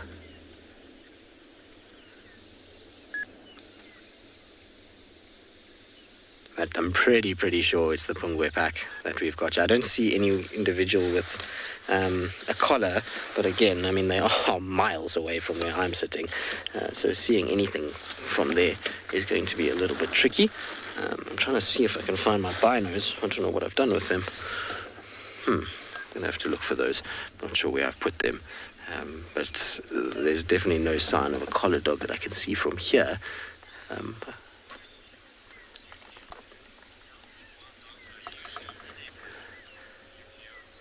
You hear, that's really, it's kind of like asking how long is a ball of string. Essentially, there is dogs, packs that are one individual, or two individuals, three individuals. There's packs that are up to 41 individuals. It's really random. Packs vary massively, and from denning season to kind of the next denning season, there can be huge changes. You must understand that these dogs, the females can have 20 little pups at one time. So pack numbers change drastically throughout the seasons, and so there really isn't an average pack size. It's hugely random. Wherever you go, packs can be slightly different, but there'll also be a prey availability kind of portion to that. So if they're in an area where there's very little prey, then you'll find that they're going to struggle a little bit with having large pack sizes, and the packs will split a bit. All right, let's try and let some of the other guys in before they go over that wall and disappear. There's, like I say, quite a number of guys that are waiting for us to get out. I know we haven't been with them for long, but it's the right thing to do. We all help each other out here, and so we'll see how it goes. All right, so in the meantime, though, I'm going to send you across to Phinda, where it sounds like the lions are like the dogs and are busy this morning. Right on the end of the zoo, mate. We're still sitting with this Lowness and Three Sabi that met. The mom, she has spotted the warthog from far away, as I was saying earlier on, that she's waiting for the warthogs to walk quite close to her. And now she has seen the warthog. She's keeping an eye on the warthog because the warthog is in an open area, so she might be waiting for the warthog to go just behind that tree line where it is, and she will start to close that gap again. So she has like a cover, she has like walk for about 10 meters away from the cubs. She's yawning now. You can just see the cubs are still lying down, but they also, one of them also keeping an eye on the warthog. And she's still very interested in the warthog. You can just see her body language as well. She's focusing on that warthog. Look at that. Taking a step forward.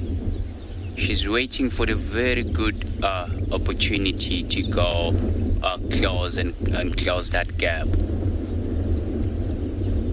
So the warthog is still out in the open for now. So she's gonna wait for the warthog to go just behind the tree. Then she'll close the gap again. So these three Sabi males, they're still depending a lot on mom. So that is why they are lagging behind a bit. You can just see the warthog there. It's still quite far away. If I had to estimate, I think it might be 150 meters away, which is a long way off. She's got very, very good eyes. She's still keeping an eye on that warthog. I did scan earlier on around, and I only saw one warthog. So you never know on the gully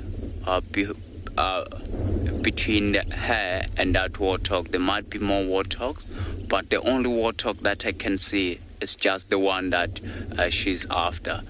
Now she's walking, still keeping an eye. So now the warthog is facing this direction. It's facing the other way. So she's gonna try to close the gap. So she's waiting for the warthogs to face away. Then she'll close the gap. And as soon as the warthog goes behind the bush, then she'll walk quickly to get there.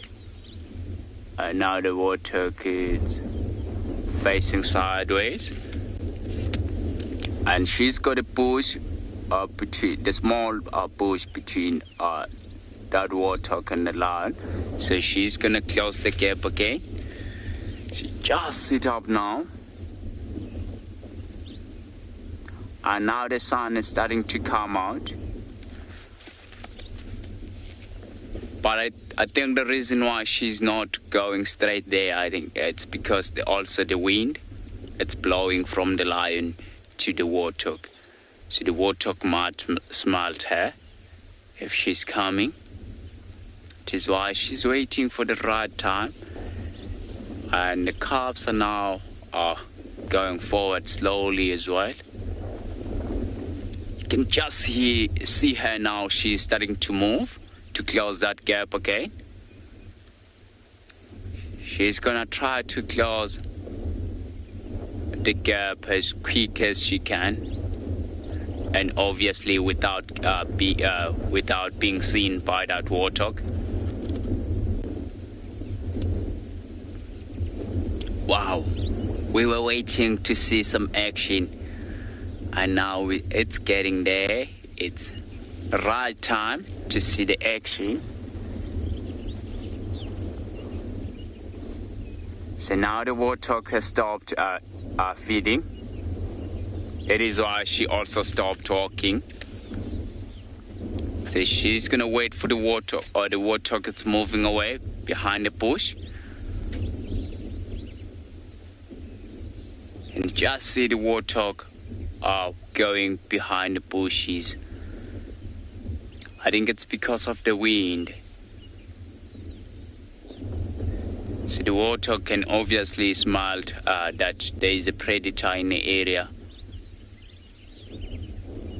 although it's not too sure whereabout is that predator. That is why you can just see the warthogs going away. But she's still very interested. She's keeping an eye on that warthog. So the warthog stopped again. Oh, still going. But she's still got a sight of that warthog. She's gonna try again to close the gap.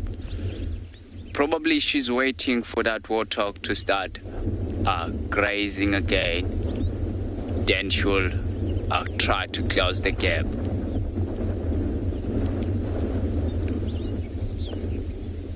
But she's also scanning around to make sure that there's no other prey species that she could go for in the area while she's still interested on the warthog.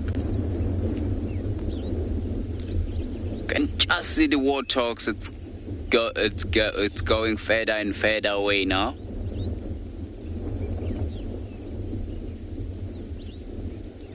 I think because she's on a hillside, she can still see that warthog. The warthog has stopped now. It's busy grazing now. But she's still got her eyes locked onto that warthog.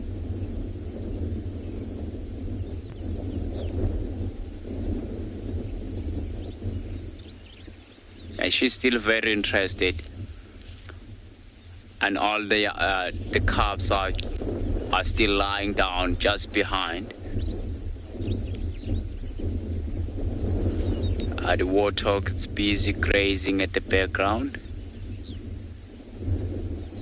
So the warthog has stopped running now, which is the good time for her.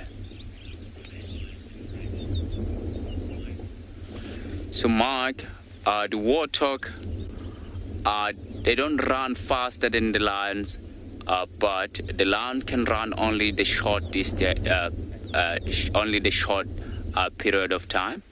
So that is why she had to close the gap and start chasing the warthogs. But the warthogs are very quick as well. I think you can just see her. She's giving up now. Oh, she's just backslided now. Oh, look at that. She's gonna go. She's gonna come back and join her cubs. So she might have seen that the opportunity of her catching that warthogs are very slim, because the warthogs have smelled the lion. See, she's keeping an eye behind her. She's still coming back.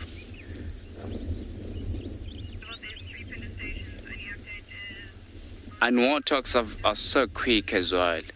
They're really quick. That is why they have to go to get a little bit closer, then they'll start chasing. You can just hear her calling her cubs. So probably she's gonna take the cubs away, a little bit away, and perhaps find a nice shady spot.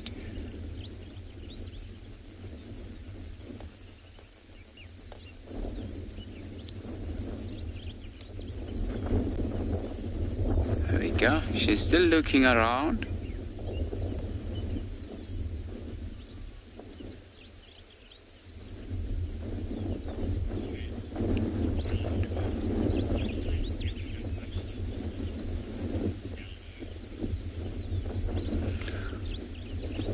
Down low. These lions, they do sometimes get lucky with warthogs. I have seen them before killing warthogs many times. So the reason why I said I have seen them, because there is no other a lioness with 3 cubs, and we know exactly which pride of lions this one it is. And to tell which female it is, have a look on her coat. She's got like some few scars which they look like tick bites. So she's spending a lot of time in this open grassland and lying down in this grassland and wait for warthogs. And she does get herself a lot of ticks. But if she does spot some warthogs, she'll definitely go for it. It seems like she's going to wait here again and for any opportunity that do present itself. So we're so lucky here in Phinda the most, because in some other places, you don't really see the lions active in the daytime. Like Kruger National Park, you'll see the lions there, they're more active at night. And here, we're seeing a lot of a lion making kills in the daytime, which is a very good thing for us. I think it's also because there's not a lot of competition with other lions in the area, so they can do whatever they want to do. I think we're going to spend some time, as you can see that they still got their head up looking around. I think we're going to stick with them for now.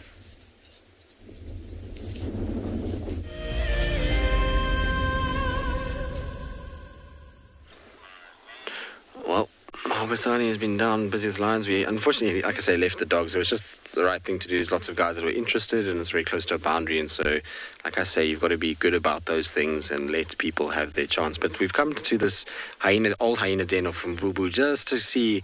You never know. Maybe Intima was around, but alas, there's no sign. But still a beautiful morning, and there's so many little bird calls. And it's such a wonderful spot just to sit and listen to the sounds of the African bush, which is, well, what we're going to do right now.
Right, so beautiful sounds there. Lots of different little birds calling all around us, and just pretty in this particular spot, but no sign of the hyenas. So we're going to carry on.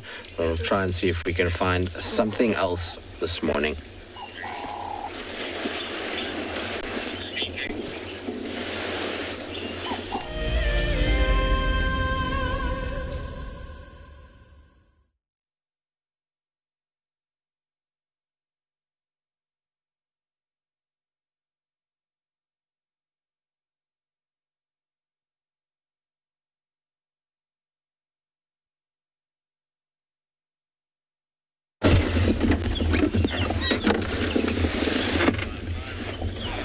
Right, so unfortunately we're having a technical difficulty with Ngala at the moment, so we were just sitting here, just having a little look, just trying to see if there's any signs of hyenas around. Doesn't seem like there's too many fresh tracks. There's a few older tracks that are kind of milling about in this area.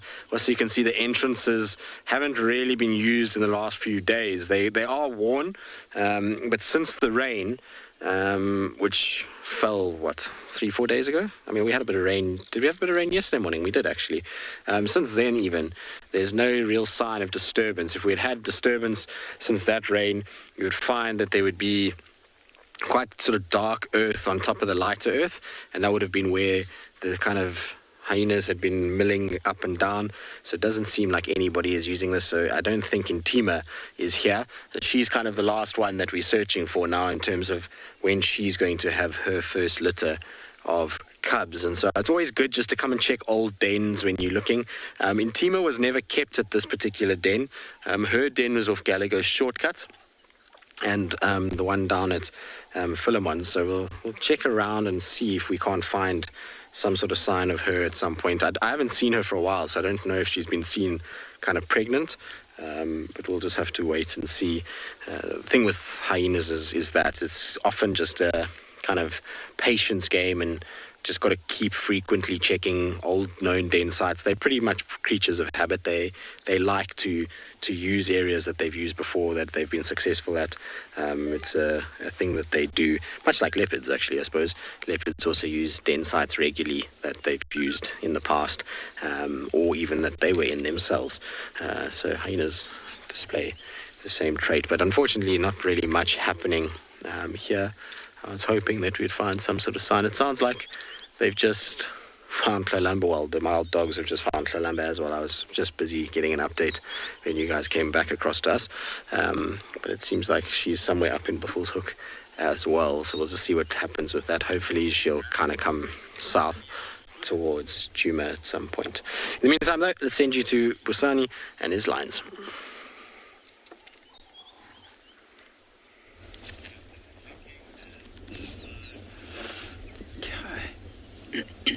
So we're still sitting. Have a look at that young male cub at the back. Just below his eyes, you see that white fur. So that white fur does help them a lot if they're hunting at night. It does let more light onto their eyes so that they can see a little bit better than the prey species that they're looking to hunt. So she came back and joined the cubs, and now she's busy sitting and scanning around exactly in the direction where we last saw that warthog running away. But we don't have any sight of the warthog now. It has gone into the tree line. I think perhaps it's because the warthogs might have smelled the scent of the lion. That is why it moved out into this area as quick as it can. But it seems like she's still looking around, and it's starting to get really hot now. You can just see her, but she's very interested in something behind us. She's still got her eyes open and looking around. I think she's really want to find something, perhaps even today or midday sometimes. And there's a tiny little water hole not too far from where she is. Maybe later on she's gonna go into that direction. It's when all the animals will be going to water hole to drink water. It's when I think her chances of catching something there will be much higher than where she is now. But because she's still awake and she's looking around, I think we're gonna spend some time with her.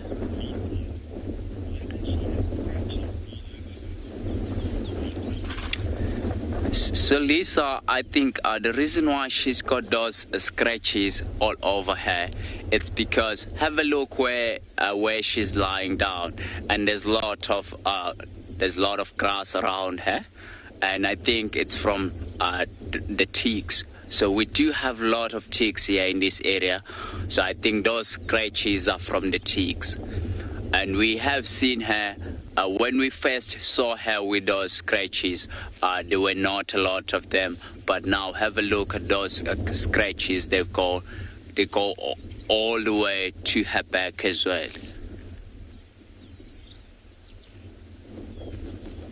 She's panting heavily. I think it's because the sun is starting to heat up a lot now. You can just see she's got plenty of scratches. I think if the ticks does bite her, then she'll try to scratch herself as well.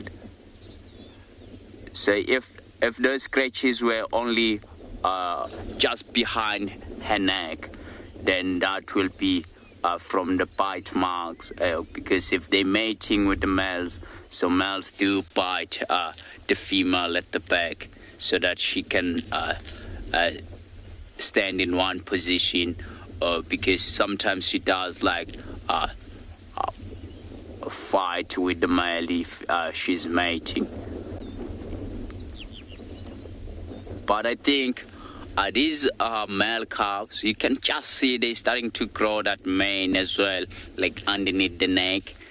So I think they're getting to the stage now. As soon as they get to the age of about 2.5 years, then the male that dominant over this pride, he will chase them away. And the female as well, if she does come on estrus, she will then push them away and go and mate with the male. And they will go by themselves around here at the game reserve and try to establish their own territory. But because we are the closed reserve and we're so small and we can't hold a lot of lions, so we'll then take these 3 males to someone else that need lions. But it does seems like they do have a very good genes. I can just see the younger male, he's yawning. So perhaps he's gonna go and find a nice shady spot. It's starting to warm up a lot now. But the female, she's still looking around.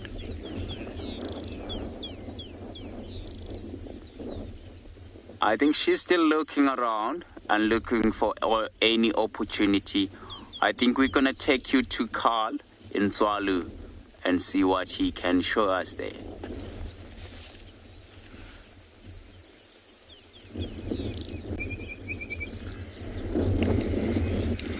Well, welcome back to this side of the world. We are battling uphill here this morning, same as yesterday and same as the lions the other day. So we have decided to come and venture into this very beautiful section and stop and look at the flowers. And I mean, if this wasn't prominent enough, I don't know what is. Look at this lovely little gem. Let me just twist it here so that Owen can get us nice and close onto this beautiful thing. This is a wild morning glory and very distinctive color, very large trumpet-like flower. It's got this beautiful soft pink. You can see within the central parts how this pink radiates through these beautiful darker lines over here. And you can see encasing it is lighter, almost white at the rim or at the trailing edge of this beautiful flower. And very dark and very prominent in the center. They're showing exactly where one needs to go in order to do the job it needs to be done. And then we can look at as well as the beautiful palm-like leaves and very, very elongated strap-like at that. I mean, that's also very distinctive. So a very easy tool or ID factor to use to ID this beautiful, beautiful little flower. Not much use for it, by my knowledge. One can unroot or unearth the flattened tuber. That would be an extensive root, basically.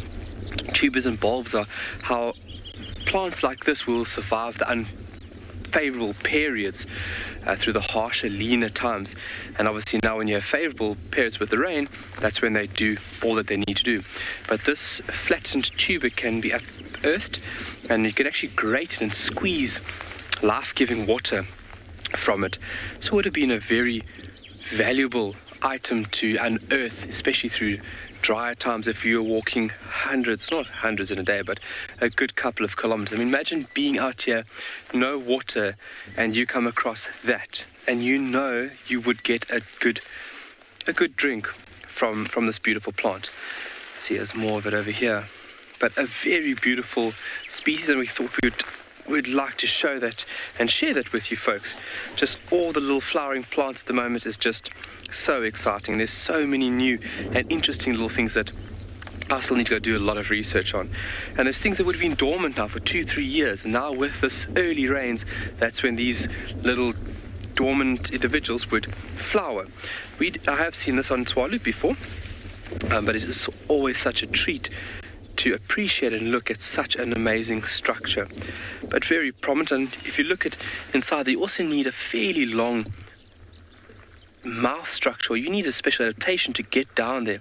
It's quite wide.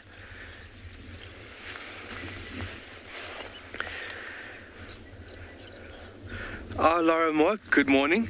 They are. And through this time now, we can have carpets, uniform carpets, especially of this little yellow flower over here, the dubbelkie. We call them dubbelkies here in South Africa, or its genus will be Tribulus. We can have, hundreds of meters just totally blanketed out by this yellow carpet. And that is so pretty. And the mix of this nice red earth, or darkish reddish earth, mixed with the nice green, it is just such a beautiful contrast. And it is such a nice thing to be viewing and appreciating out here in the Southern Kalahari.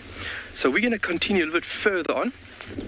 If we do not unearth any cheetah tracks, we are definitely going to look at more flowers, but that is totally okay, because like the comment was made there from Laura, it is such a blessing. It's such a treat to be able to view and understand these beautiful ecological role players out here. And what an area to be doing it. Look at how fantastic of an area we are in currently. If I can give us a nice broad view of the landscape there. These clouds are still hanging about, and it's just creating a beautiful scene.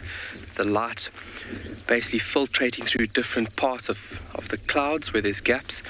And it's just illuminating parts of the ground and just making everything just so much more beautiful.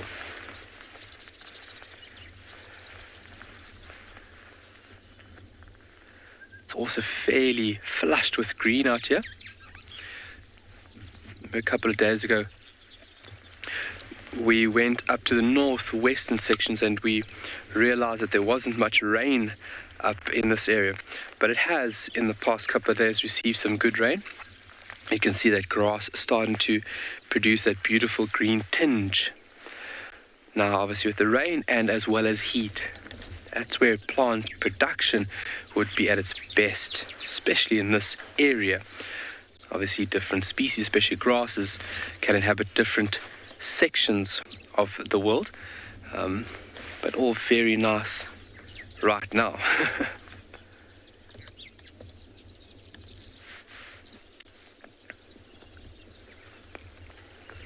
Fantastic. How creative is that?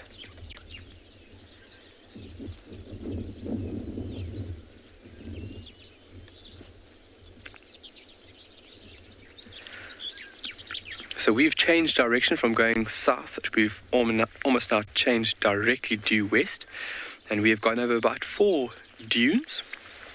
And we are hard on the look for any cheetah signs, which are posing to be quite a challenge right now. But that's okay, because that is Mother Nature showing us that we need to be observing something else. We shouldn't be going for that specific item.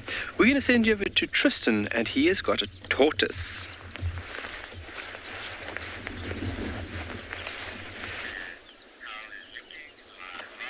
Well, as you can see, we're busy watching a leopard tortoise that is slowly negotiating the thickets that is the grass that is growing on Djuma these days. It's not easy for these little guys to get through. But they're like little 4x4 tanks. All they do is slowly rumble and bumble their way through the grasses and small little shrubs that are growing and find a way to get around and over and under and every little bit that they can in order to kind of find their way. It's stopped now in the shade. This is exactly what they do when they're feeling a little bit on the threatened side. So when there's a big object like a car close by, then they kind of hunker down and they use that shell almost to camouflage. It's quite tricky to see it when you kind of just driving along and they're in the grass like this and they're not moving. That pattern on the shell, much like a leopard's coat, which is where it gets its name from, has a very similar effect. It just breaks up the outline and makes it very difficult to be able to see them. And they know that if they do this, generally predators can kind of move past them without seeing them too easily. Obviously they have a few different predators out here, but their biggest one being the ground hornbills. And this tortoise will have to be careful because ground hornbills lately have been around a lot where we are. We're not too far from the dam cam. In fact, we're just straight opposite the dam cam at the moment. And so those ground hornbills have been moving there, and a tortoise is a prime meal for them. They flick them onto their backs, and then they use those long beaks to pull off legs and tails and various other things. It's not very nice to see at all. Safari Kitty, you say go tortoise. Yes, you have to cheer them on sometimes when they're trying to negotiate some of these areas.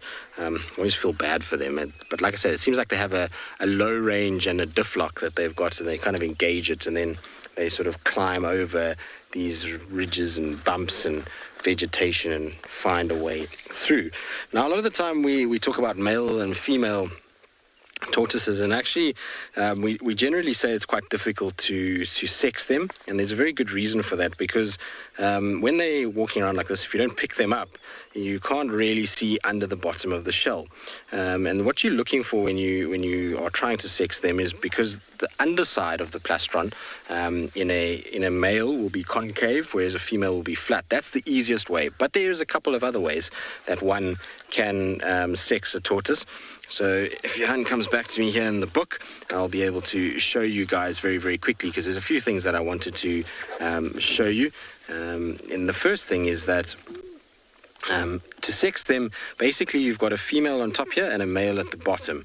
And so the male in a tortoise will have a very long tail in comparison to the female. You see there, his kind of tail sticks out, whereas her tail is inside the kind of shell. It's very difficult to see it. So when you see a tail kind of going past the shell, you generally know male.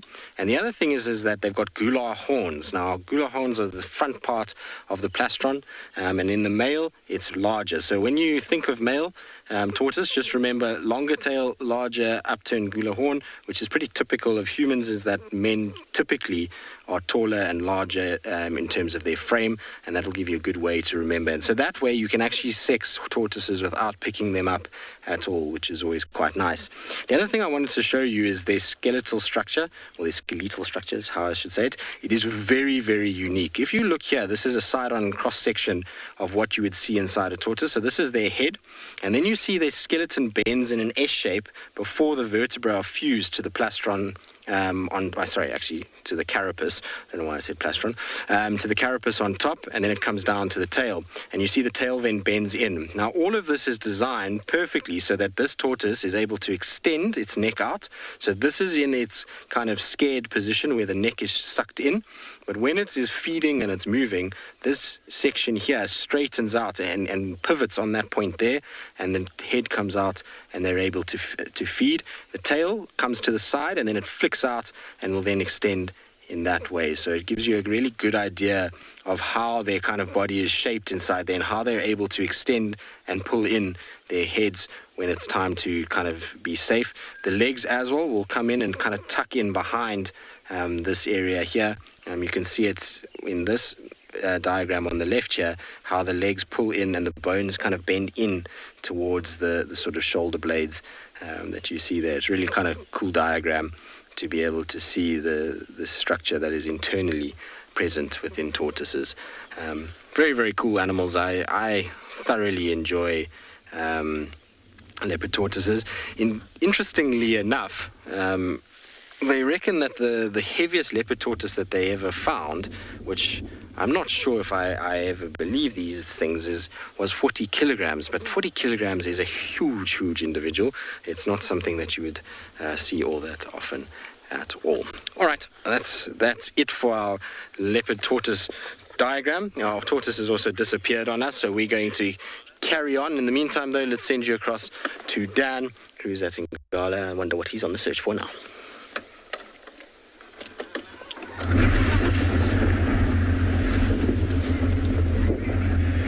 Welcome back to andBeyond and Ngala, everybody.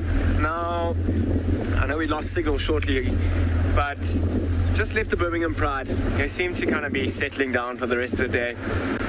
With full bellies and the sun starting to come out, I'm sure that's exactly what they're going to do. With the attention of the wildebeest and things all around them, I don't think they're going anywhere.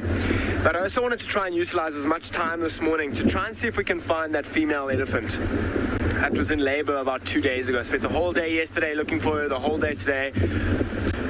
I've pretty much checked everywhere. It's not to say that she won't pop out in the areas that I'm going to check now, but maybe she's kind of gone into...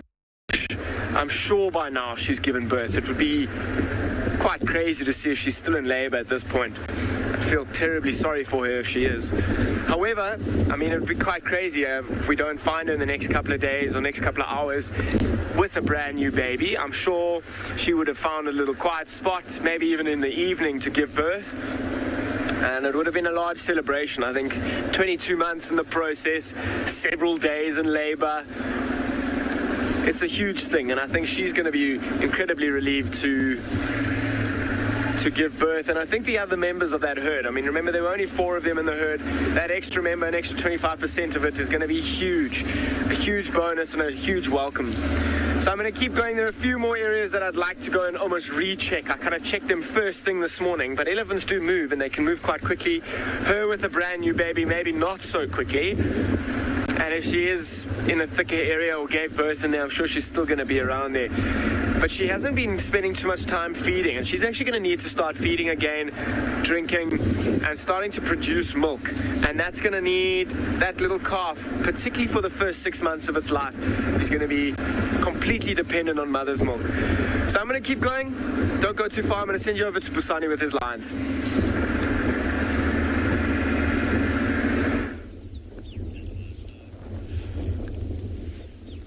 Have a look at this lioness. She's still looking down to the valley. I think she might be looking for a nice shady spot now. The sun, it's getting really hot, and you can just see the cubs are going to the nice shady spot into the valley where there's slightly bigger trees, and it's when they're going to spend the night. Or where they're going to spend the day, sorry. And she's busy watching the cubs walking away. So she's gonna shortly follow them as well and go and lie down.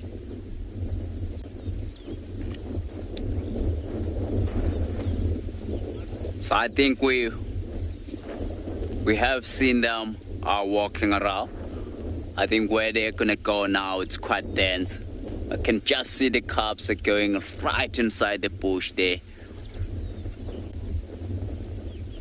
I think the only opportunity that they will have today, if there's something walk right next to where they are, then definitely they will take it.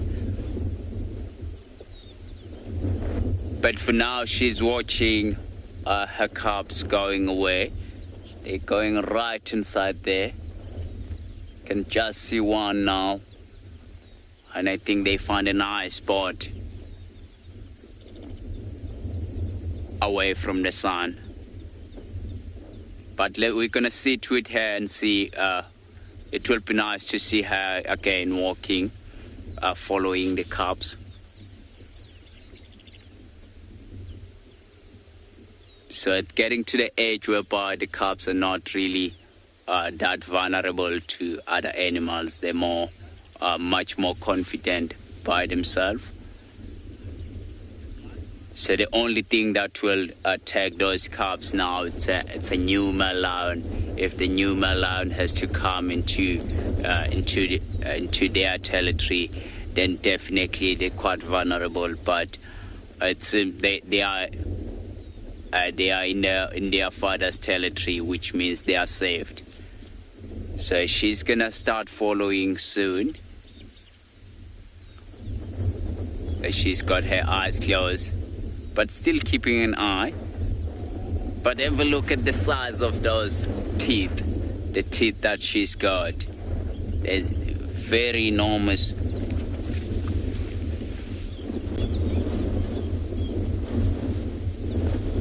And she's painting. It's because of the heat. You can just see those yellow teeth.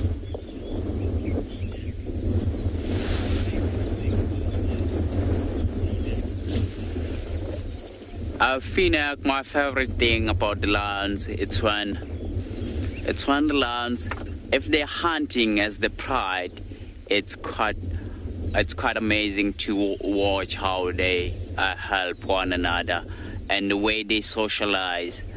It's unbelievable. It's really unbelievable. I have seen them. I have seen many times lions hunting something, and they do become successful.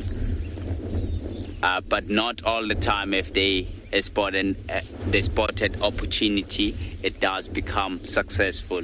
But if you see this successful hunt, it's quite amazing. It's really amazing.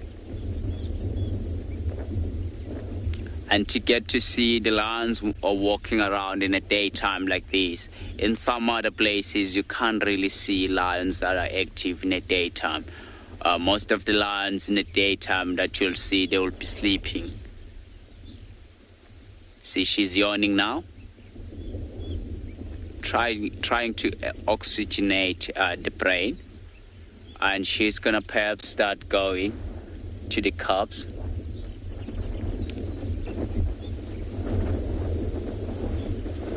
And it is quite windy. Another yawning. There we go, she's up. Have a look how skinny she is. She's definitely need something to eat.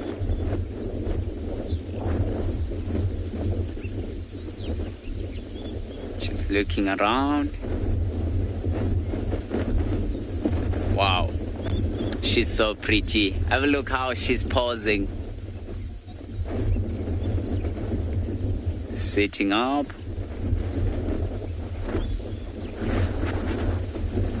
So I have seen lions in a hottest day before, whereby they were all lying down and the warthog came right next to them, and they were up, and they changed the body language so quick as well, and they were interested on those warthogs. That shows you that if the opportunity presents itself, they'll definitely take it, because they don't really know when it's going to be the next meal for them.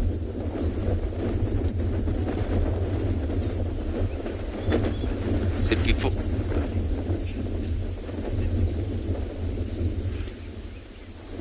I think we're going to leave these lions and try to find perhaps a more pride of lion that belongs to the same pride that we're watching now.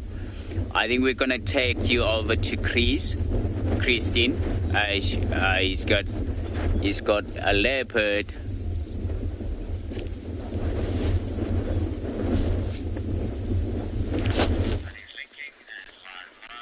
Well, Batsani is looking at lions. We've decided to come back to Tingana because, well, nobody else was with him, and as we know, I can't really stay away from spots for too long.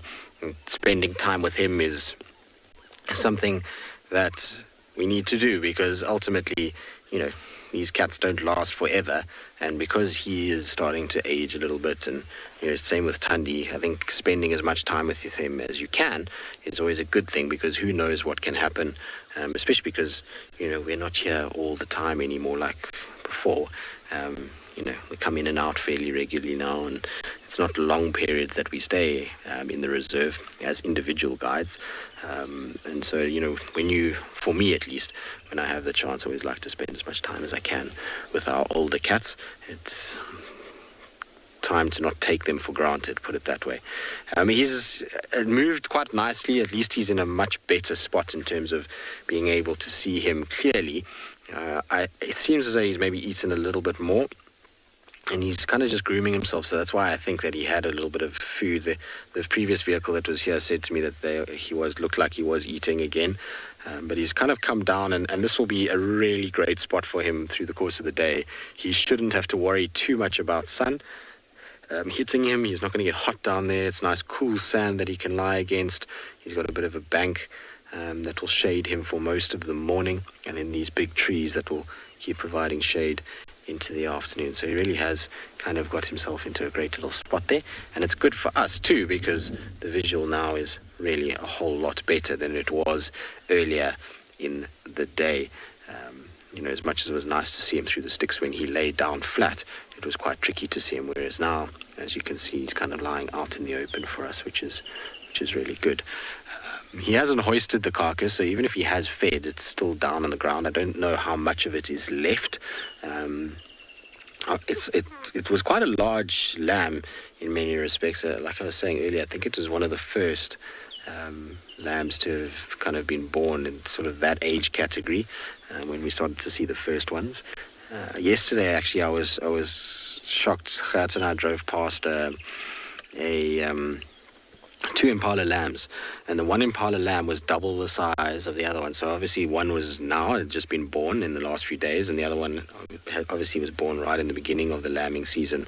And it just goes to show how fast they grow. It was a really weird thing to see, because there was this little lamb that was new, and its ears were not even reaching the back of the lamb that had been born a few months ago. So they develop very, very quickly, and they grow so fast. It's fascinating to watch how quick that development has to be in order to avoid being preyed upon by the likes of leopards like this. And as much as it's great that Tingana's got a kill, part of me feels sad about it, because when I left him just now to go find the dogs, their mother was on top of the clearing on quarantine, running up and down, shouting, alarm calling, trying to obviously find the little one, which is always a devastating thing to witness when you see that. You always got to appreciate the fact that as much as the leopards have to eat, there's also a loss of life that's taken place. And while it's nature and these things happen, I think it's always good just to acknowledge the fact that an animal has lost its life at some point in that, and that it's not always this exciting, amazing thing. It's also, there's a point there that kind of feels a little bit, there's a note of sadness, let's put it that way, when any animal dies, whether it be, a leopard or an impala. Always got to keep that into perspective. As much as we glorify certain animals out here, human nature is to make certain animals feel that much more important. Everything out here is important, and Peter, yeah, it has. I personally have never seen a leopard kill a lion cub. I have seen footage of it, and I have heard lots of, well, not lots, but I have heard of sightings and seen photographs, so it does happen. There was a leopard in the south of the Sabi Sands that killed, in total, was, I think, 5. I might be wrong, might be 3 or 5. I can't remember. It was an odd number, though. 3 or 5 lion cubs out of a pride. And then he tried to go for another one, and the lions actually got him and killed him. I can't remember his name now. No, I can't remember. It's something like that. It will come to me just now. In terms of cheetah, it's quite a regular occurrence. Leopards are heavy going on cheetahs, same as hyenas and lions. So in this particular area, we don't see a lot of cheetah, but if there were a lot of cheetah, these leopards would absolutely hammer their cubs. So that's why we don't see a lot. Whenever you have a high population of leopard and hyenas, typically cheetah numbers are very low. So, to give you an example of this is that here in the Sabi Sands, obviously our leopard numbers are very high, particularly this northern sector and central sector of the Sabi Sands. Whereas in Manyeleti, the leopard population is much lower than what we see here, and that's due to a few factors. But because the leopard population is so much lower in the Manyeleti, they see cheetah very regularly. It's almost a kind of daily occurrence for them. But yet you come south, and we're talking not even a kilometer, 2 kilometers, and you start hitting these higher density leopard areas. And for us, a cheetah sighting is maybe, we're lucky if it's once a month on Buffelshoek and Tortoise, but it's really infrequent. And that's all due to the fact that the hyena and leopard numbers increase heavily as you start to push south towards the Sand River, and as you go into Manuleti and there's open clearings and the lion population is higher, so leopards are less, and therefore cheetah are able to thrive a lot more than what they do here. So it's a big problem for cheetahs, as leopards generally are a nightmare for their cubs. But like I say, hyenas probably are the biggest threat for a cheetah cub, more so than I suppose lions too. Depends on where they are, really, and the density of these other predators. Anyway, Tingana is having a little nap. He's, I think, got a nice full tummy. He's found himself a little shady spot, but we'll sit with him because I think he'll be up and down and he'll lift his head as noises develop around him. And so it will be worth just spending a little bit of time with this legend.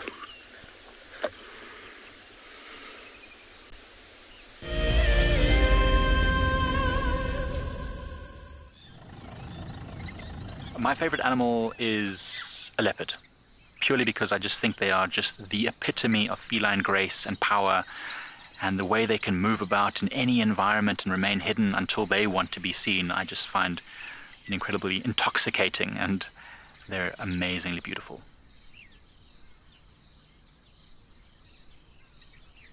Catch up with the guides daily here on WildEarth. Join our Explorers program so we can keep on sharing nature with the world.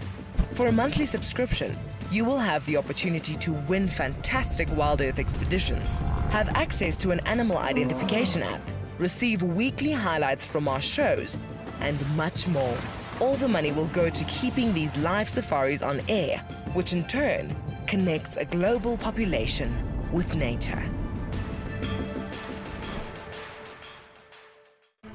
My name is James Hendry, and I work here at Djuma Private Game Reserve in the Sabi sands on the western fringes of the Greater Kruger National Park.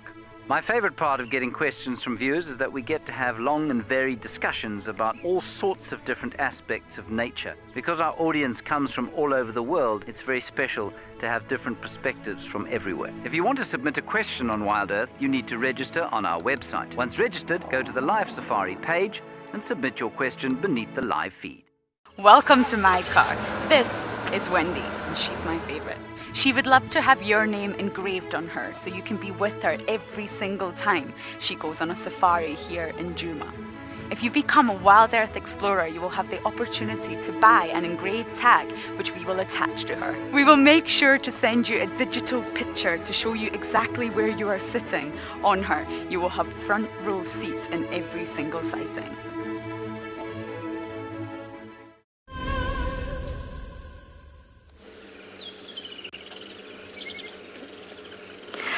We have a little mongoose.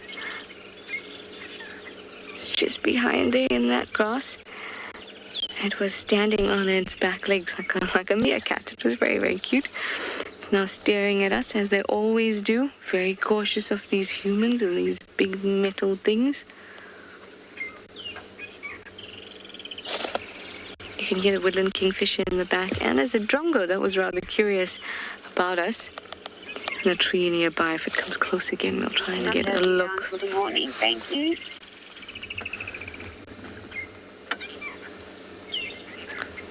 Oh. Are you trying to get a bit of look? This is very cool. We don't often see them climbing.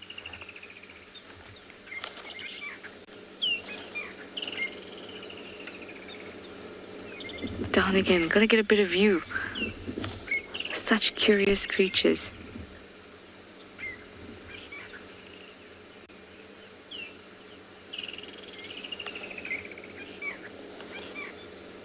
I can hear the rest of the business around.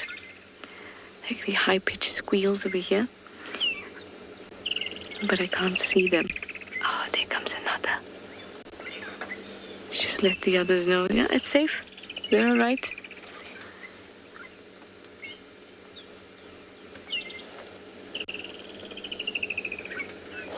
And hidden again. We're just going to watch for a little bit because they'll often come streaming out if you just stay still for a bit.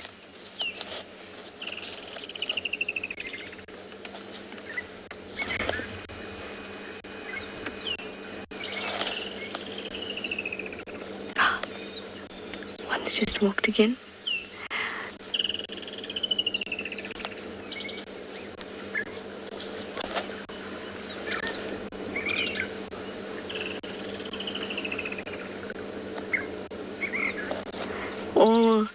other birds that the mongoose want to be associated with are around at the moment. I see hornbills.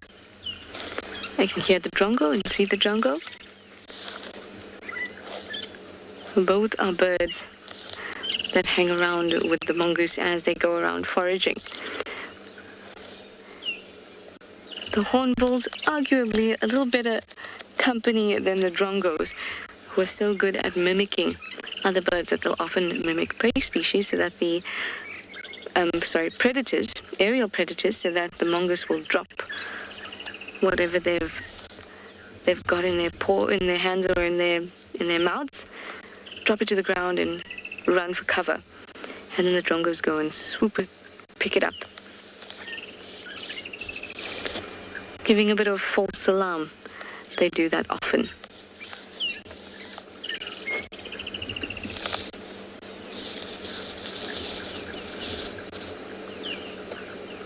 Oh, I can even hear a foam nest frog in the background.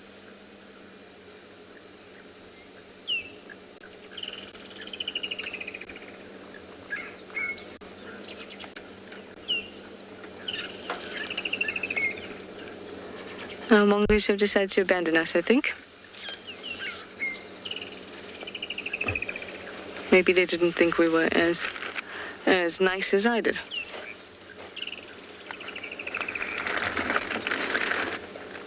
All right, well, we're going to move on, and we're going to send you over to a very special sighting with Basani.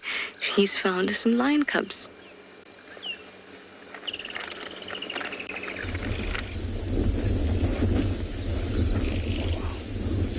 We have found a mother lioness with 2 calves. So have a look at this calf close to us. It's busy feeding what we thought it's a baby warthog.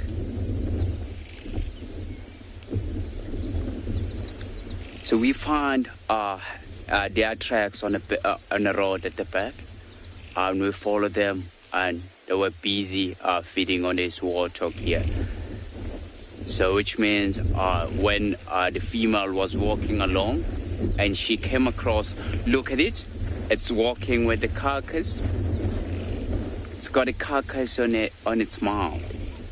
So it's trying to keep up with the rest. So mom, she's lying flat on it. Oh, she's just dropped. Oh, that's he. He just dropped the carcass. So he's trying to keep up with mom.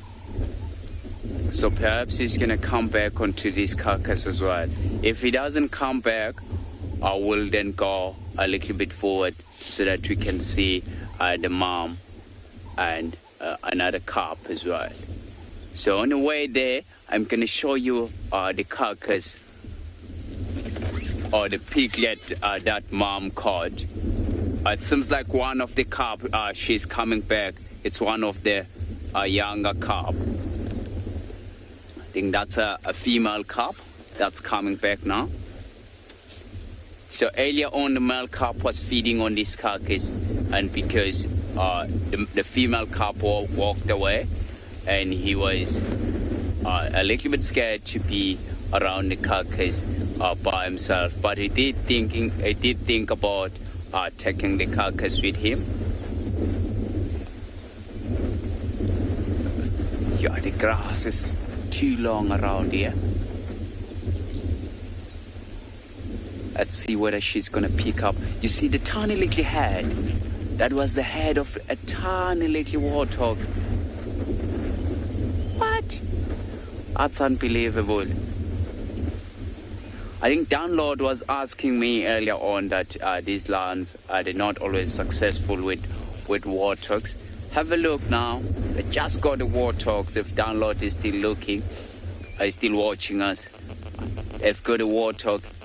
So this is still the same pride. It's belong to the same pride of lion that we were watching earlier on. So now the only a member of this pride that's missing. It's only one female. So we think that she's pregnant. She might be denning somewhere. See that female calf is carrying that warthog head.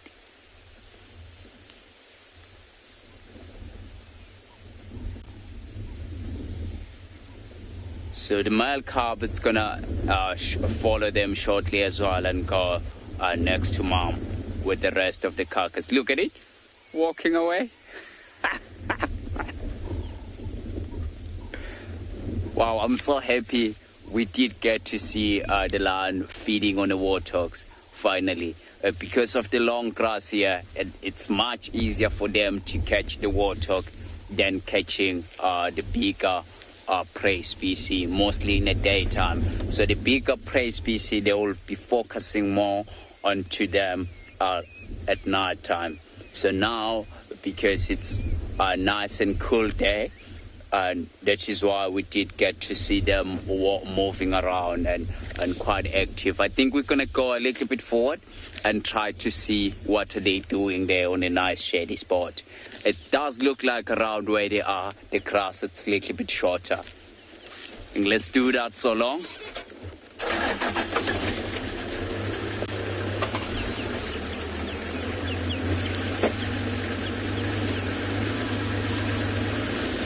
You can just see mom there. She's lying down and facing away.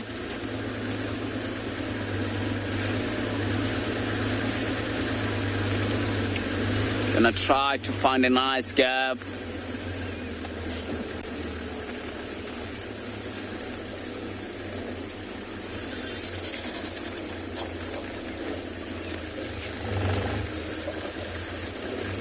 Just be with us.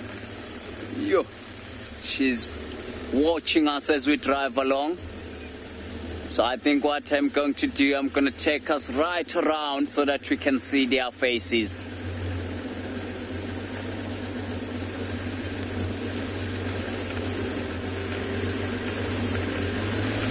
But she looks much bigger than the female. I think while we're still repositioning nicely, we're gonna take you to Christian and with the leopard.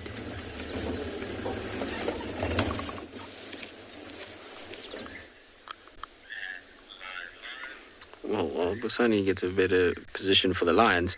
Tingana's trying to get a better position for himself, and it's because it made me laugh, this cat.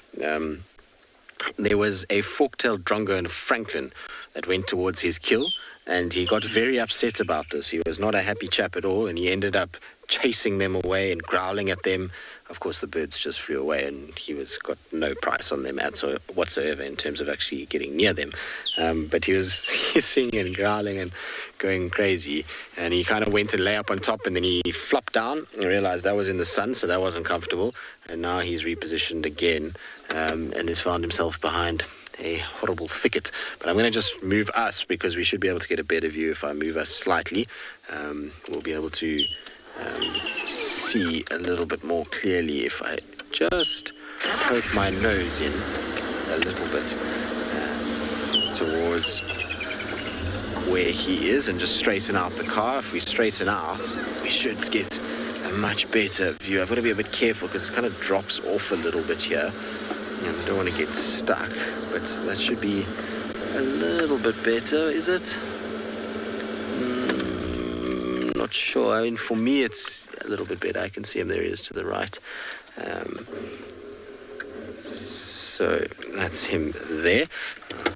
I just have to use our hand. He's kind of in between the Tambuetis, which is a nice place for a leopard to lie, but there's still quite a bit of sun on his paws and towards his face, and which might irritate him a little bit, and he might lie somewhere else.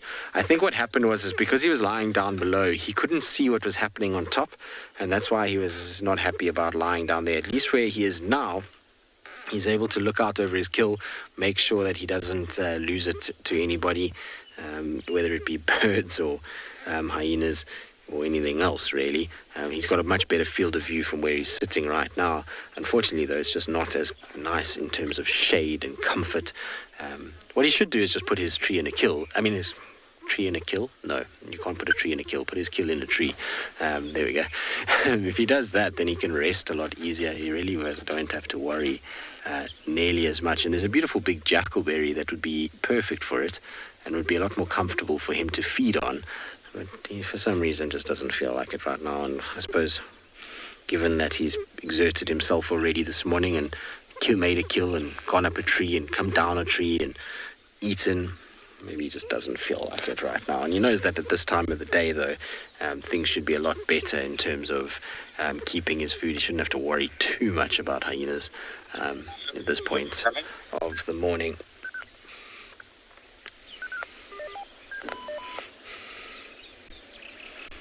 Beautiful, though, isn't he? He's in such good condition these days. It's so weird to see him kind of like this after and think that of where he came from at one point. You know, it's when we saw him at that time when he was ill, it really was as though he was on his last legs. And to see that recovery since then, and he's just going from strength to strength. Every time I see him, he's just looking better and better. It's like he's kind of refound himself in many respects. He's scent marking, he's moving, he's got a big full tummy most times we see him. And he just looks solid again. He looks like his muscles have really kind of come back, particularly in his shoulder areas. He's developed a lot more bulk there again in the last year or so. And he's looking as good as he ever has. I mean, obviously his face has aged a little bit and there's a few new scars and the ears are a little bit more tatty. But other than that, he really is in really good condition. His teeth are healthy. So I expect Tingana to go for a while longer, all things, if all things go in his way. Obviously, you never know what can happen, and random things at random times can happen. If you look at Salesh and Karula and Shadow, all these leopards that disappeared before their time was up, or, you know, should have lasted a little bit longer. You never know with him, but by all accounts right now, he's looking as healthy as he ever has. Anyway, we'll sit with him. Let's see, maybe he'll get irritated with birds again and move. In the meantime, let's send you across to Kyle.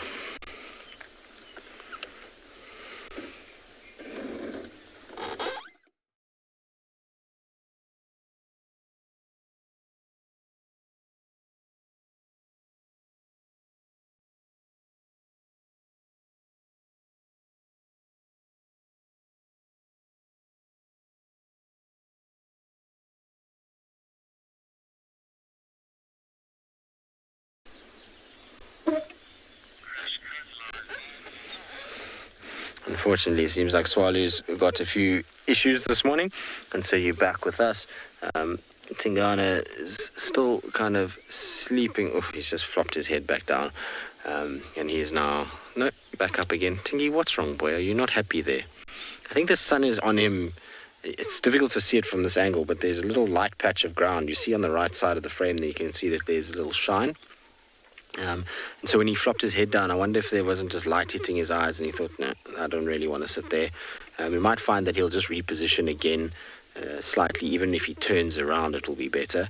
Or if he just comes towards us, there's like a little pathway going through the tambuetis that is nice and shady that he can lie on and still be able to see up towards his kill without worrying too much about the kind of light and the heat.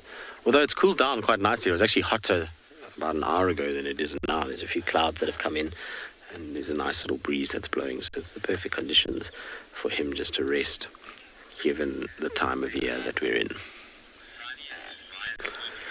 Alright, well, like I say, we'll continue to sit with Tingy. Hopefully he's going to move a little bit from where he is so we get a slightly better view.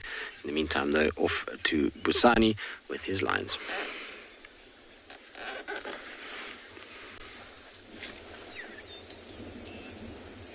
So we have managed to find a little bit of a better view of these calves. You can see both of the calves, they've got some pieces that they're busy feeding on.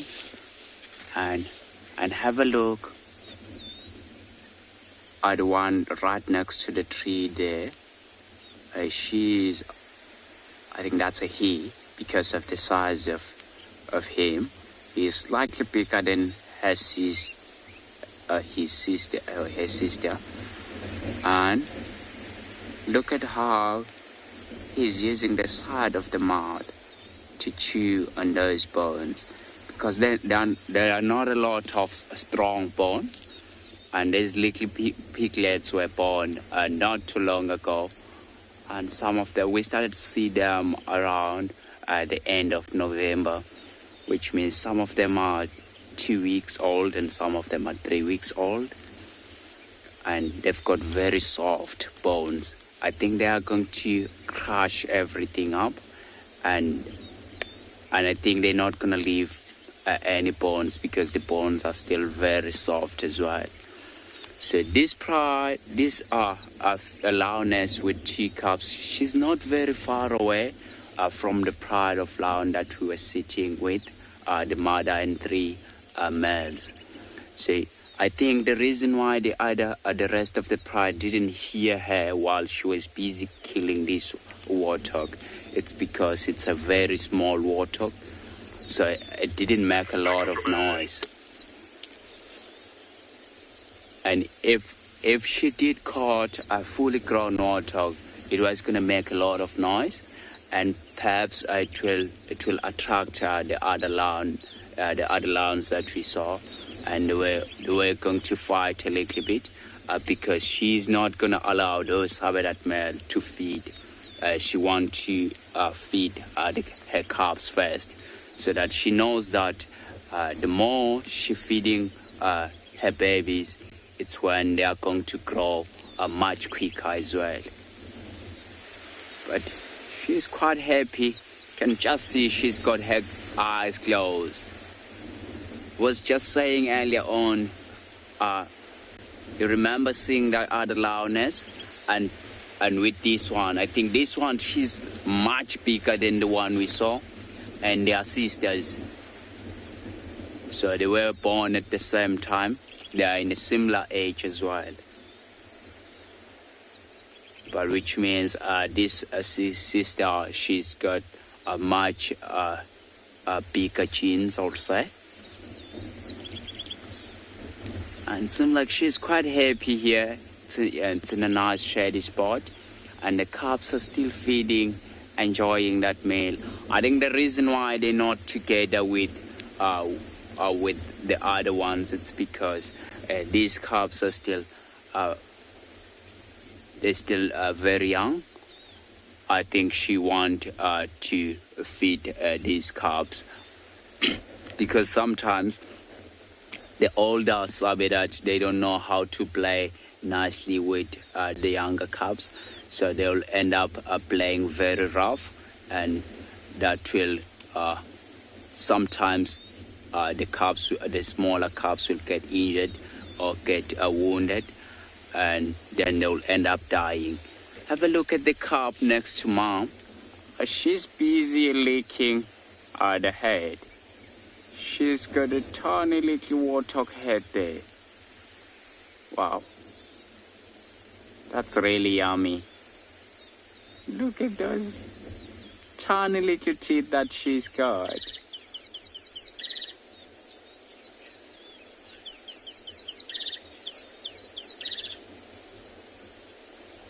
With stock, I think eyesight and a sense of smell, it's amazing. For the lions, eyesight and a sense of smell, it's really amazing. So, but then it's much better for them. I think eyesight's much better because if they're watching something that's downwind, obviously they can't smell it, but they do see it. So if it's upwind where they can't really see, and they use a lot of sense of smell, but they do rely a lot on a sense of hearing as well. So if they hear some movement, and they will focus into the direction where they hear the movement. Wow. But have a look on her back, on a big female on her back. She's got some flies on her. So there's a lot of flies in this area. You can just see this.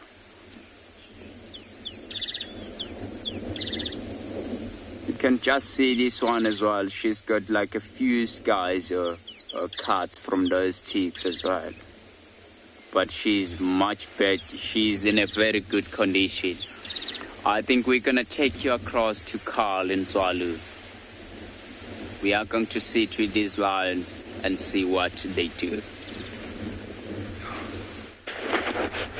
You sounds like a fairly savage scene.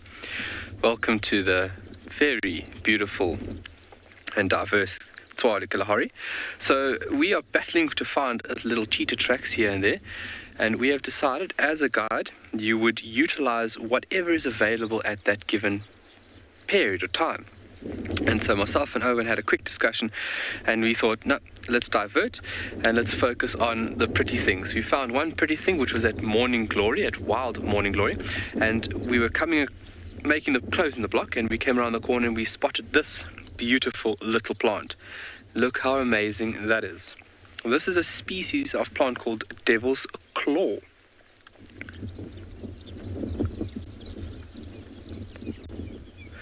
And a very beautiful species, and very, very important when it comes to medicinal properties. And as well as commercial, it's commercially used to make various medicines. But those properties that it has inside the root makes it highly sought after. And if you think about how animals are exploited, plants are by far utilized and overexploited a lot more. They are poached and they are transported out this country at a volatile rate and amount. And especially this one, because if you look at this plant, it has so many medical properties, from treating intestinal disorders to gout, gallbladder, kidneys, diabetes, what else would it be? Liver ulcers. It would be help you for fevers, blood pressure, gallstones. It just has so many good attributes to it that it is highly sought after. So areas that we are in now at the moment that are truly protected, this is where we stand against obviously poaching and utilizing plants like this. So it is used commercially, and obviously in a commercial sense it would be used in a sustainable manner. They would grow obviously it in a sustainable way to produce medicines, but traditionally, it should still be used. You have the right, being in South Africa, to use a plant such as this, but poaching, it is poached at a volatile rate. And it's because of all those ailments that it can solve or help you out with. But very, very beautiful. I mean, look at that amazing flower right there. A lot of ants would be doing the job here of pollinating, and hence the name Devil's Claw. So now that we've seen this beautiful flower, in the next couple of weeks we're going to take a look when it seeds. And if you think about seed dispersal is a very important process which needs to happen, and plants have come up with very ingenious ways of dispersing one's seeds. It might be via sticky substances that adhere to animals. It might be hooks, it might be wings that utilize wind. But this beautiful plant, hence the name Devil's Claw, when the seed is ready, it'll have a seed pod that is this shape of somewhat like I'm showing you right over here. And that shape has got tiny little hooks on these finger-like appendages that literally looks like a devil's claw. And that is enabling the seed to sit on the ground, and when an animal walks, the animal will walk, especially a hooved ungulate, would walk, and those claws would basically cling onto that hoof, and from there seed dispersal will happen. But then also, if you think about the weight of the animal will eventually start breaking down that seed pod, which will be pretty hardy to withstand a lot of wear and tear. And from that, seed dispersal will happen. But really, really ingenious way of ensuring that you go from here and you send your seeds somewhere else. Really beautiful, beautiful plant. And they are in full bloom at the moment. I think Owen did focus on one a bit further behind us over here. Also very beautiful. I mean, look at that color, how rich. It's almost like a dark pink. And they are everywhere at the moment. And something that has a very high valued status across the board. I'm sure that my colleagues across the other side of the country would have shown you an impala lily, also something that's heavily poached and highly sought after. But we're going to continue looking for some more beautiful little plants, but we're going to send you over to Trishala, where she's at a watering hole.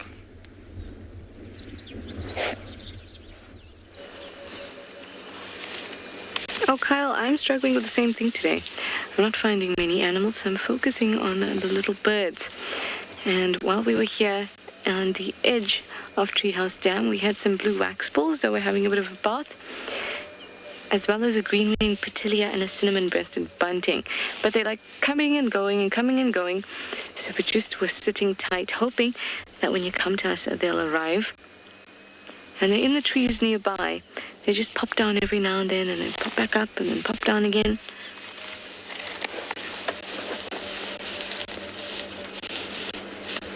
They're not here at the moment, but we do have the usual suspects.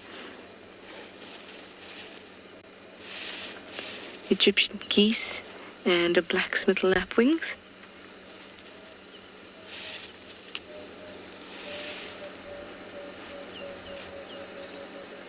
The green-winged petilia is my favorite small bird. It's so, so pretty, and I really wanted to get it on camera.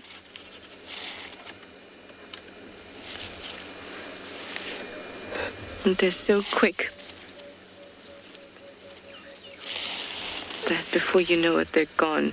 So that's why you just got to stake out the shallow or shallowest part of the dam. Just sit there for a little bit, especially in this hot sun. It's really hot now. And that's when birds will come and have a drink and bathe.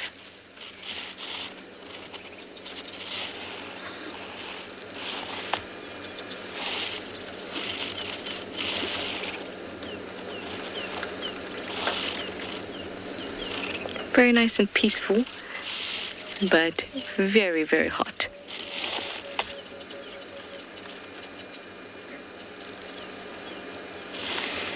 My birds are being unreliable.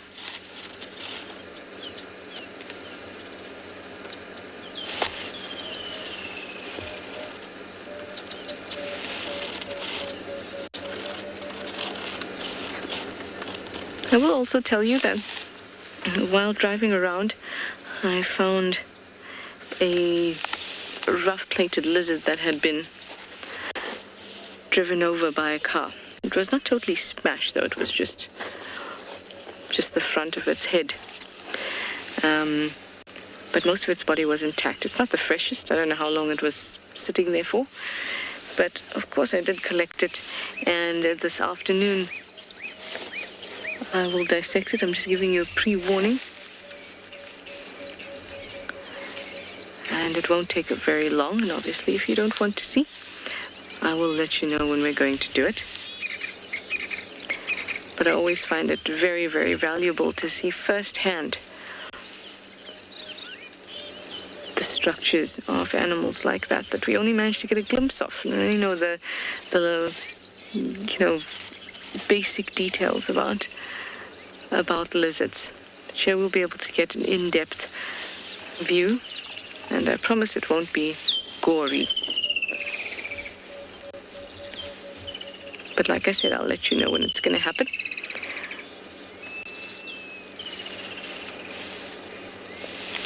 But I will have to do it this afternoon because otherwise it's not going to be very pleasant.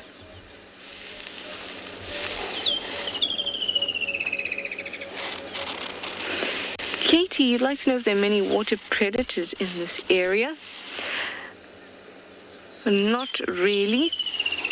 So at this dam, there's only a big hippo in there, and he's not a predator, and is not in here today. But there's a water monitor at this dam, and he's a predator. Occasionally, you might find a fish eagle hanging around, also a predator, but no crocs in this dam. But in this area, yes, we do get crocodiles. Crocodiles, water monitors,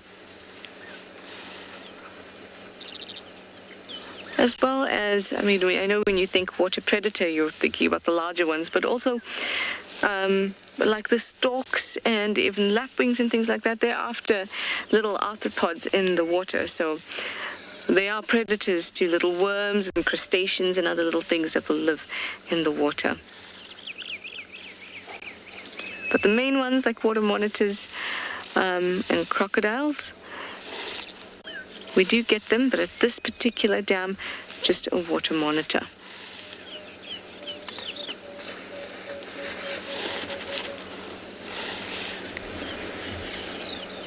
Oh, my Petilia did not play ball with me this morning. But that's okay, I might sit here for a bit and hopefully it'll come down.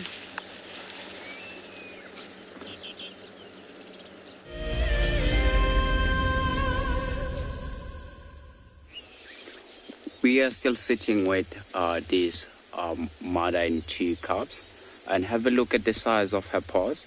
So we are going to sit tight here where we are, and we listen the sounds of them crunching bones and the lay of the land in the background as well.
That was amazing to see, to hear the sound of the bush, and you'd see the movement of the wind, and to hear them crunching bones.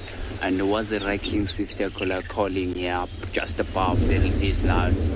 It's busy shouting at the lawns, and it was really nice to see.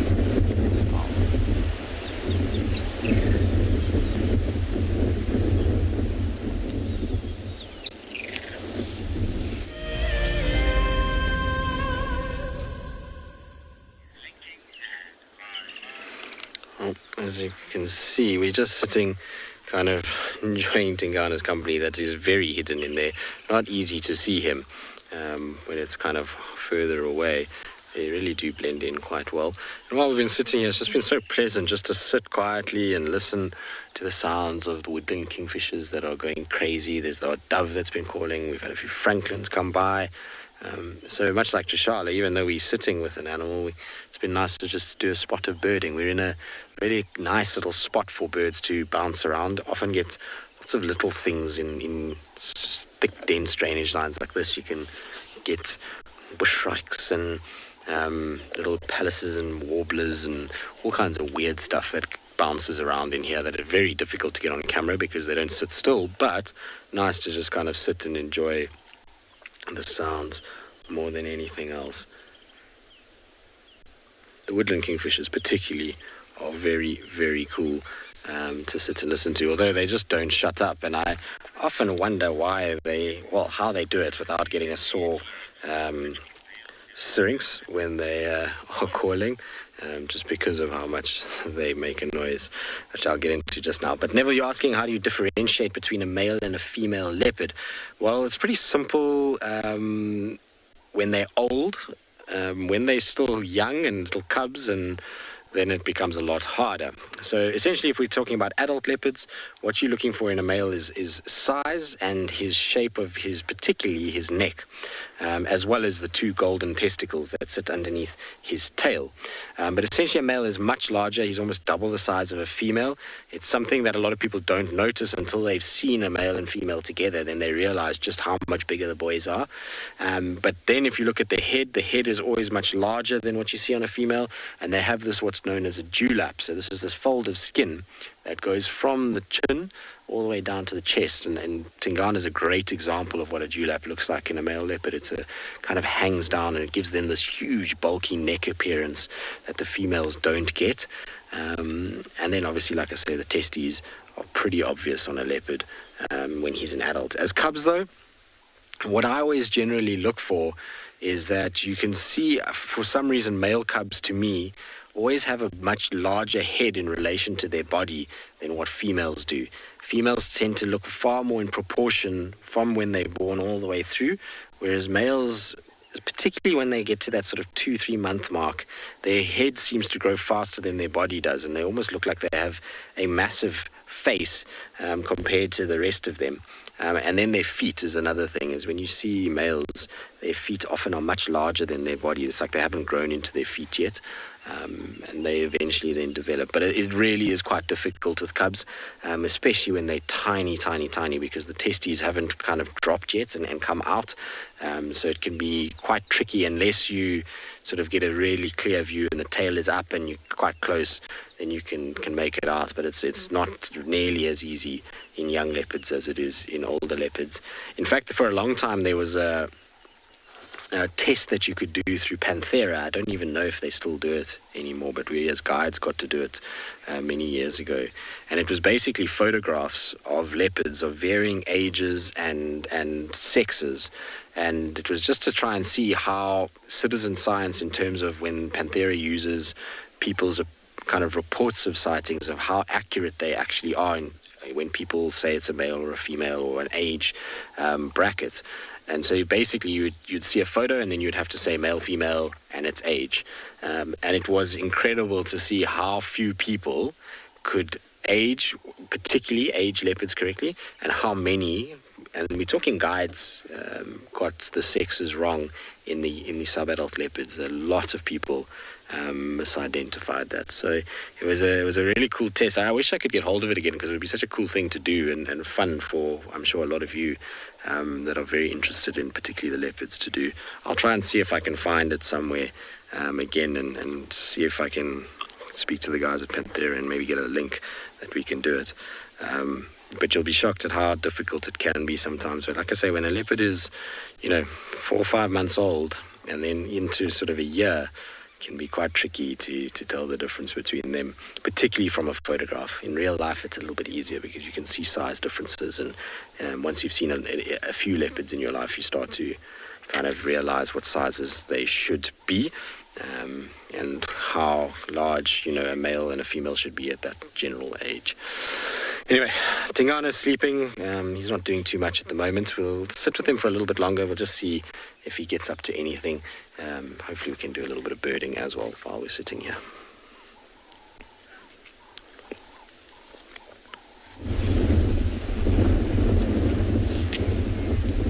Wow.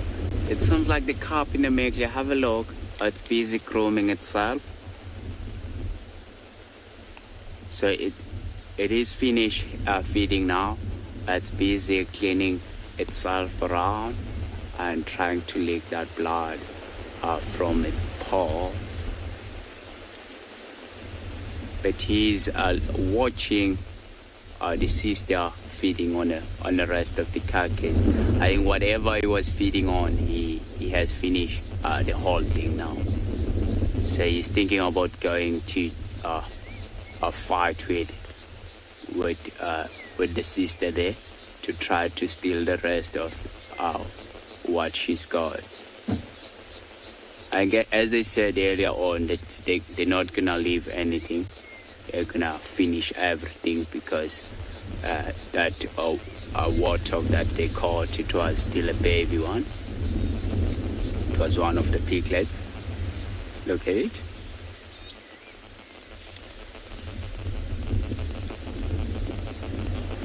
He's thinking of fighting with the sister there and try to steal the rest of the carcass. Just pretending that he's not gonna do anything. Lying next to her. I think the reason why there's not a lot of growling and fighting, it's because of there's only 2 cubs.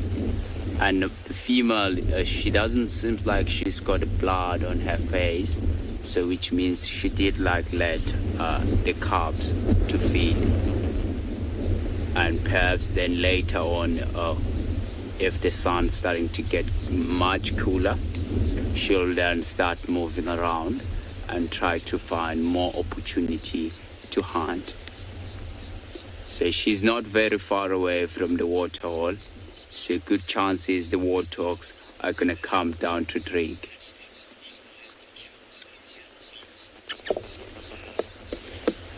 Right, I have seen lions killing the other cat species. I've watched. It was a pride of 10 lions. I was following the cheetah and 4 cubs behind, and she walked straight where they left the lions, and the lions did. They went for the cheetah cubs, and they caught 3 cheetah cubs, and they brought them right next to the car. It was really painful to see. It was horrible. And I have watched a lion before trying to kill a leopard, it was horrible, because here in Phinda as well, we don't want to lose leopard. We also don't want to lose cheetah, because the cheetah viewing number went straight down. So we do want to protect our cheetah. And leopard viewing as well, it's not as good like Kruger National Park. So we don't want to lose our relaxed leopard against lions. But sometimes we do let the nature take its course. But it's really nice to see them. It seems like the male cub, yes, are finished feeding. Look at him, busy cleaning his face. Wow. And it seems like the female on the other side, she's busy still feeding on the carcass. She might have left with only the head. Have a look how spotted he is. He's got a lot of spot patterns. And those spot patterns, they do look quite similar with the leopard. Wow.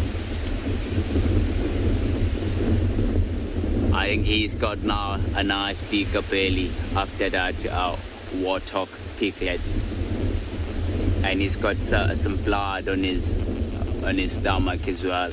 I think perhaps from holding that carcass. Sure, maybe there was a lot of fighting earlier on between the 2 cubs. That is why he's got blood on his stomach.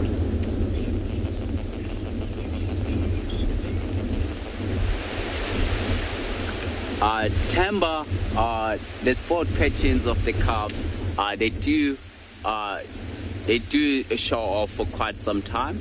Have a look, Timber, on the female as well. You can just see the spot pattern on her back legs. So, and she's quite an old female. We estimated her about maybe 5 to 6 years now. So, which means the spot patterns do stay a little bit longer. She still got those spot patterns, but you can just see that they're fading up a little bit. So which means they do have those spot patterns for quite some time. It seems like they're gonna be here for the rest of the day.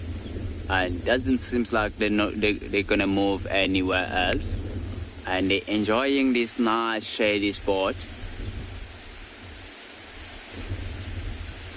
Oh, you can just see she's left with just a tiny little head there.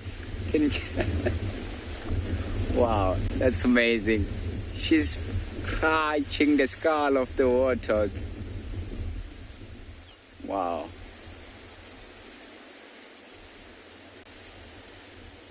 And there's not a lot of meat there, but it seems like she's not.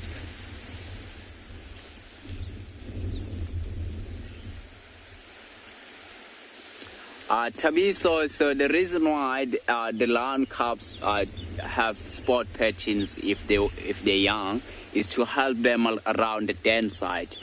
If the mom she's left them in a den site and she went hunting, and it's helped them to camouflage with the color of the grass and the color of the fallen leaves in the area where they are, because they're quite vulnerable if they're still very young. They're vulnerable to other lions, leopard, hyenas, and even rock pythons if they do come across with the lion cubs on their own, because they're born blind and they can't really run away from anything, and the only thing that they have is to camouflage. I think the reason why they have those spot patterns it's to camouflage around the den site. But these cubs, I think they're between 7 and 8 months now, so they're starting to get really big now. So I'm hoping that perhaps maybe next year and the whole pride will come back together. Lunda, these lions, they're from, if you were watching us earlier on, we were sitting with the female with 3 Sabi male cubs. So they belong to the same pride. We call them Bayala pride. So if they're all in together, there will be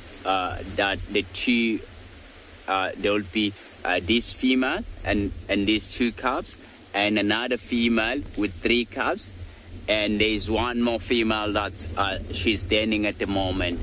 So we call them Bayala pride because where they spend a lot of time in the area, we call that area Bayala. It's known as Bayala. It is why we named them after Bayala pride, or after Bayala area. And now they're just outside from their territory, but they're quite happy here around because there's no other pride of lions that do bother with them so close by. And there's another pride of lions that spend a lot of time up in the mountains, which is going to be behind us. There's a big mountain range behind us. So normally they're hanging up on the mountains. Oh, look at that. Look at the size of his paws. Wow, that's amazing. He's going away from the rest. I'm sure maybe you want to go to the bathroom, and he's gonna come back shortly as well. So if the female do see that the male cub is going away, she's gonna start calling him back. Even she will sometimes try to follow him. Just lost him. He's gone to the longer grass. See, the leaky sister. She's also following.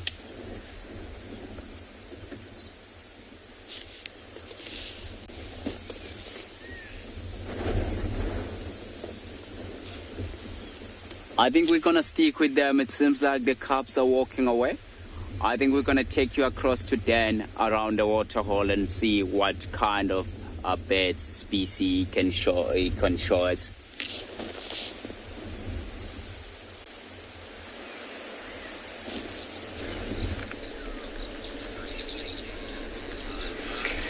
Welcome back to andBeyond Ngala, everybody. Now, I've spent the entire morning pretty much looking for this elephant cow that was in labor a few days ago, and we haven't come right yet this morning, so I've just come to a watering hole, decided to do a bit of birding.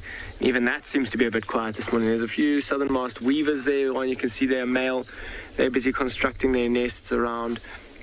A few Egyptian geese that are making a bit of noise as well. They are around this watering hole, and this is a really, really good place for birding, particularly at this time of the year. I mean, this is a seasonal pan that'll fill up after some rain, and we see some incredibly unique birds around here. We saw a rufous-bellied heron, which was on the show a few days ago, which is super exciting for this area. I mean, it's not even really supposed to be recorded in this area, or even in many parts of South Africa, just in the tiny eastern KwaZulu-Natal. Then a green sandpiper a few days. Look at all the little goslings from those geese, Egyptian geese. I wonder if the presence of those geese haven't actually chased our rufous-bellied heron maybe into a thicker patch. Dwarf bittern we also saw the other day, might be hiding in a few of these bushes. Egyptian geese can be quite bullish. I mean, walking around, they've got those chicks which they're trying to protect. They're incredibly good parents, but because of it, often they can push other birds out of watering holes that we'd like to look at. I mean, once we're sitting here as well, it's amazing to just listen to the birds that are calling around. I haven't seen many signs of elephants around this eastern part of the reserve where we've been hanging out this morning. Unfortunately, I'm sure that female has given birth in a thicker area and maybe even just trying to keep her little one hidden. Quite a beautiful little pan system, this. I mean, buffaloes and elephants would use this during the heat of the day, all sorts of other animals as well.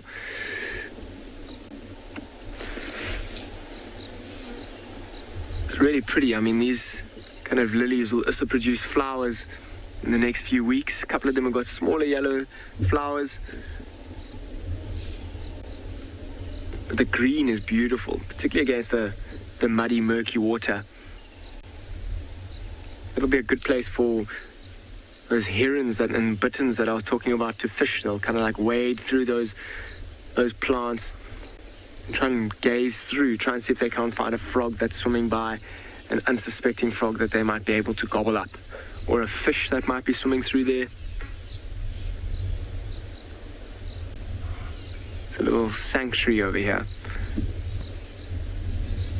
I don't think there's also very little danger. I mean, you saw those Egyptian geese coming down with their goslings coming down to the water, and because this is a seasonal pan and it's very shallow, there's very little chance of there actually being a crocodile. Although I say that, you might drive around here one day, and because crocodiles can move during the evening, crocodiles may end up coming here during the evenings. I'm going to stick around, see if we can't find any of those interesting birds I've been mentioning. In the meantime, I'll send you to Kyle with his giraffe.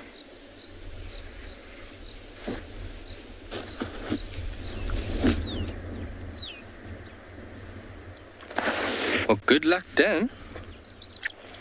We are just enjoying the lovely scene. These giraffe busy meandering and browsing. Can never get tired of looking at giraffe.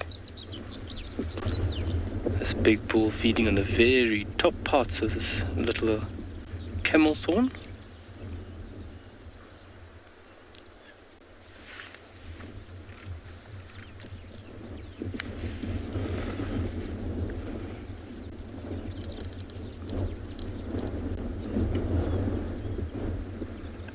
Stripping all those leaves.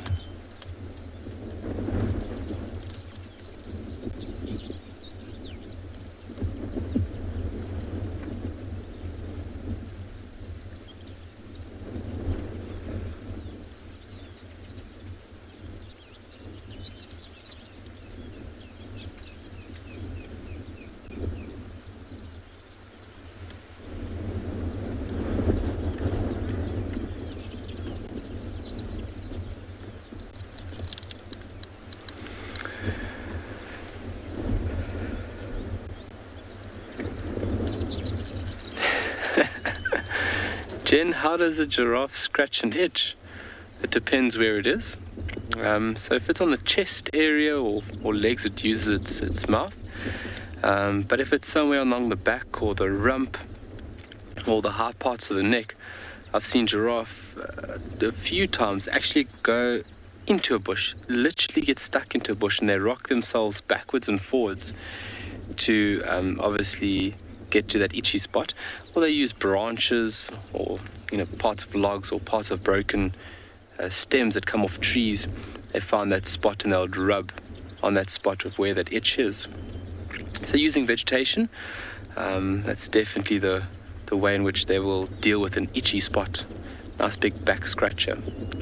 But it's very comical. I've seen giraffe have itchy parts in between the legs and put a bush in between the legs and they rock backwards and forwards, almost like a horse. It's very comical sometimes watching them trying to deal with that itchy spot. But yeah, it's got to be hard sometimes.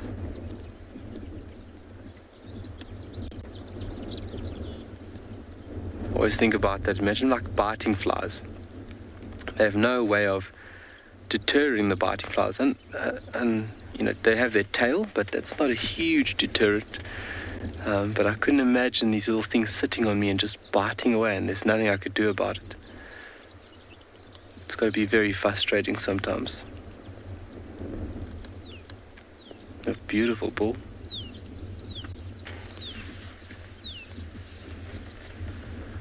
There's a female and a young one further down. You can even see the thinness of her neck, or the width. Her neck is a lot more dainty in comparison to this individual that's closer to us.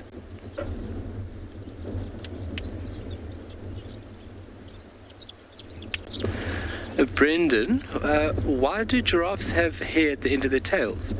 The hair is a very important function in how they would swat away flies. So there's a few biting flies and insects obviously around the rear end of the animal. The tail can be swished or swayed backwards and forwards, and that is an active way on how this animal could swat away biting flies, because biting flies want to go for a spot where obviously the skin is thinner, their hides are very tough. Obviously that's why they are highly sought after and are still actively hunted to this day. Can you believe it? But a biting fly or a parasite wants to be somewhere warm and safe and secure. So going in between the legs, that's the spot where these individuals would want to be, around the groin area, or in the inside of the hind leg. So that tail is a very important tool to try and just give the animal somewhat of a chance of getting away from those biting little animals. But the tail is also then highly sought after for bracelet making. So tails are used for fly swatters, for obviously our use, but the tail hairs themselves are highly sought after to make bracelets, arm or wrist bracelets. They're very thick, coursed individual hairs, and together it's quite a solid structure if you give it a good swish or swat. I'm talking about your tail hairs.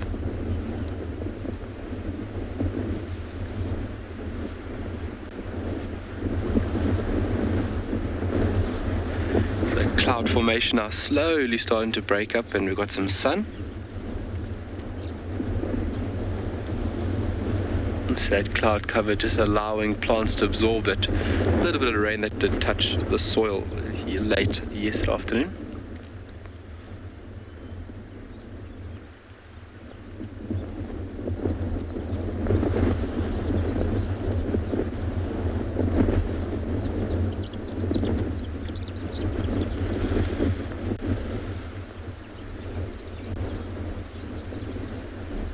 And you can see from which way the wind is blowing if you look at the trees or the eland's bean.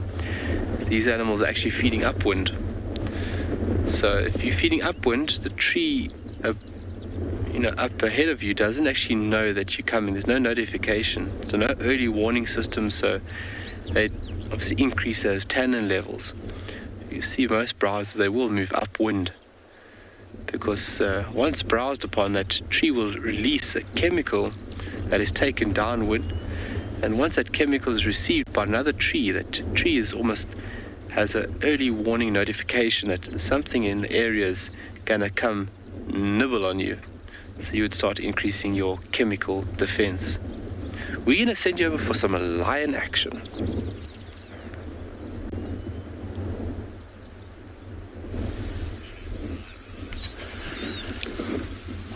We still sitting with this female lioness with her two babies. So she's earlier on she was smiling something from far away. So perhaps she's got a scent of another prey species that she may want to go for. And you can just see behind the bush yawning. Here she comes. You don't really expect to see lions in this heat of the day, moving around. Look like she just lied down inside that bush over there.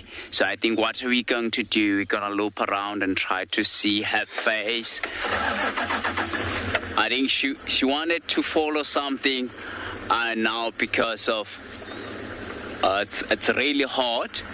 It's a hot day, and she found a nice shady spot. And now she's gonna lie down and even perhaps start following whatever she smelled at the distance.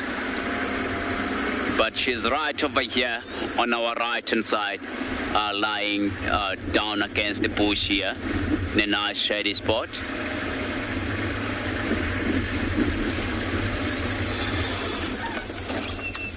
Wow. And have a look at the size of her head. She's got enormous head. I think she wanted to attempt another hunt, and she felt like it's really hard for her, and she was pushing herself as she was walking around, and now she's got her eyes closed. I think she lost the interest on what she was trying to hunt. But have a look at the size of those teeth. She's got enormous, big, like yellowish teeth. And you can just see on her nose as well. She's still got a little bit of a pink nose. That shows you sometimes you can age lions by looking at the nose. I think we are going to can just see her again. She just lifted her head up to smile again. I think we're gonna sit tight with her and see what she's gonna do.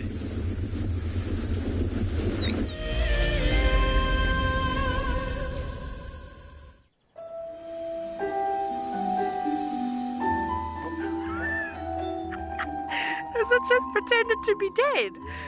Oh, that was amazing.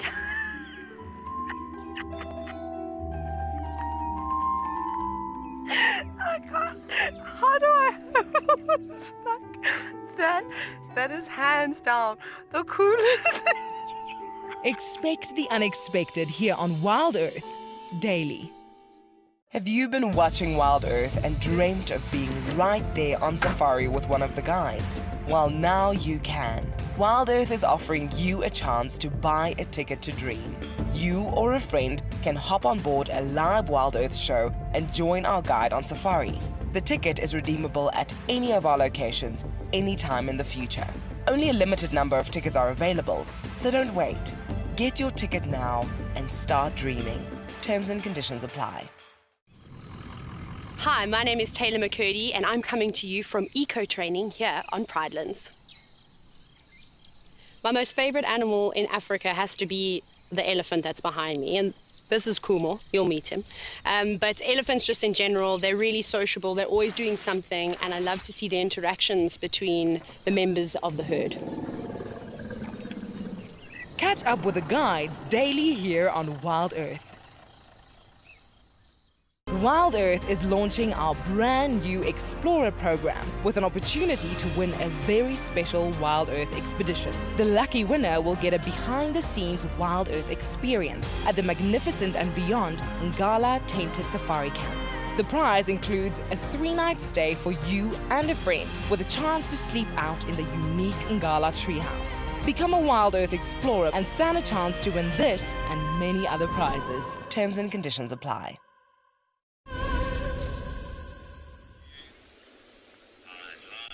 Well, as you can see, Tingana has repositioned again and has found himself a very nice spot now, which is deep in a Tambuti thicket, where it's nice and shady.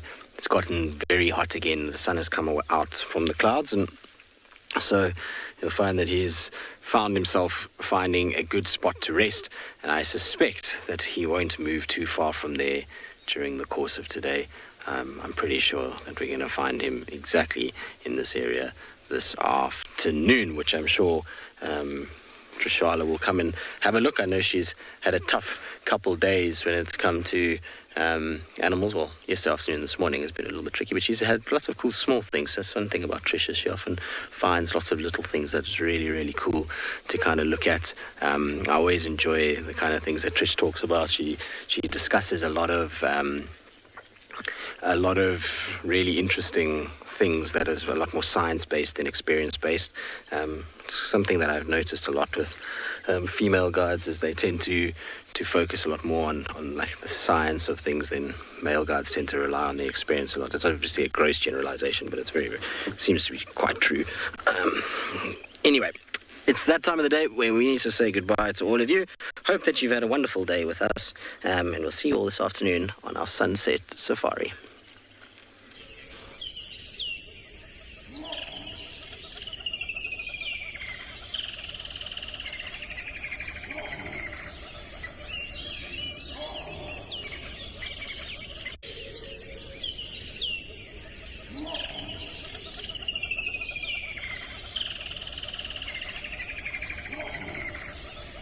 Safari and may include animal kills and carcasses. Viewer discretion is advised.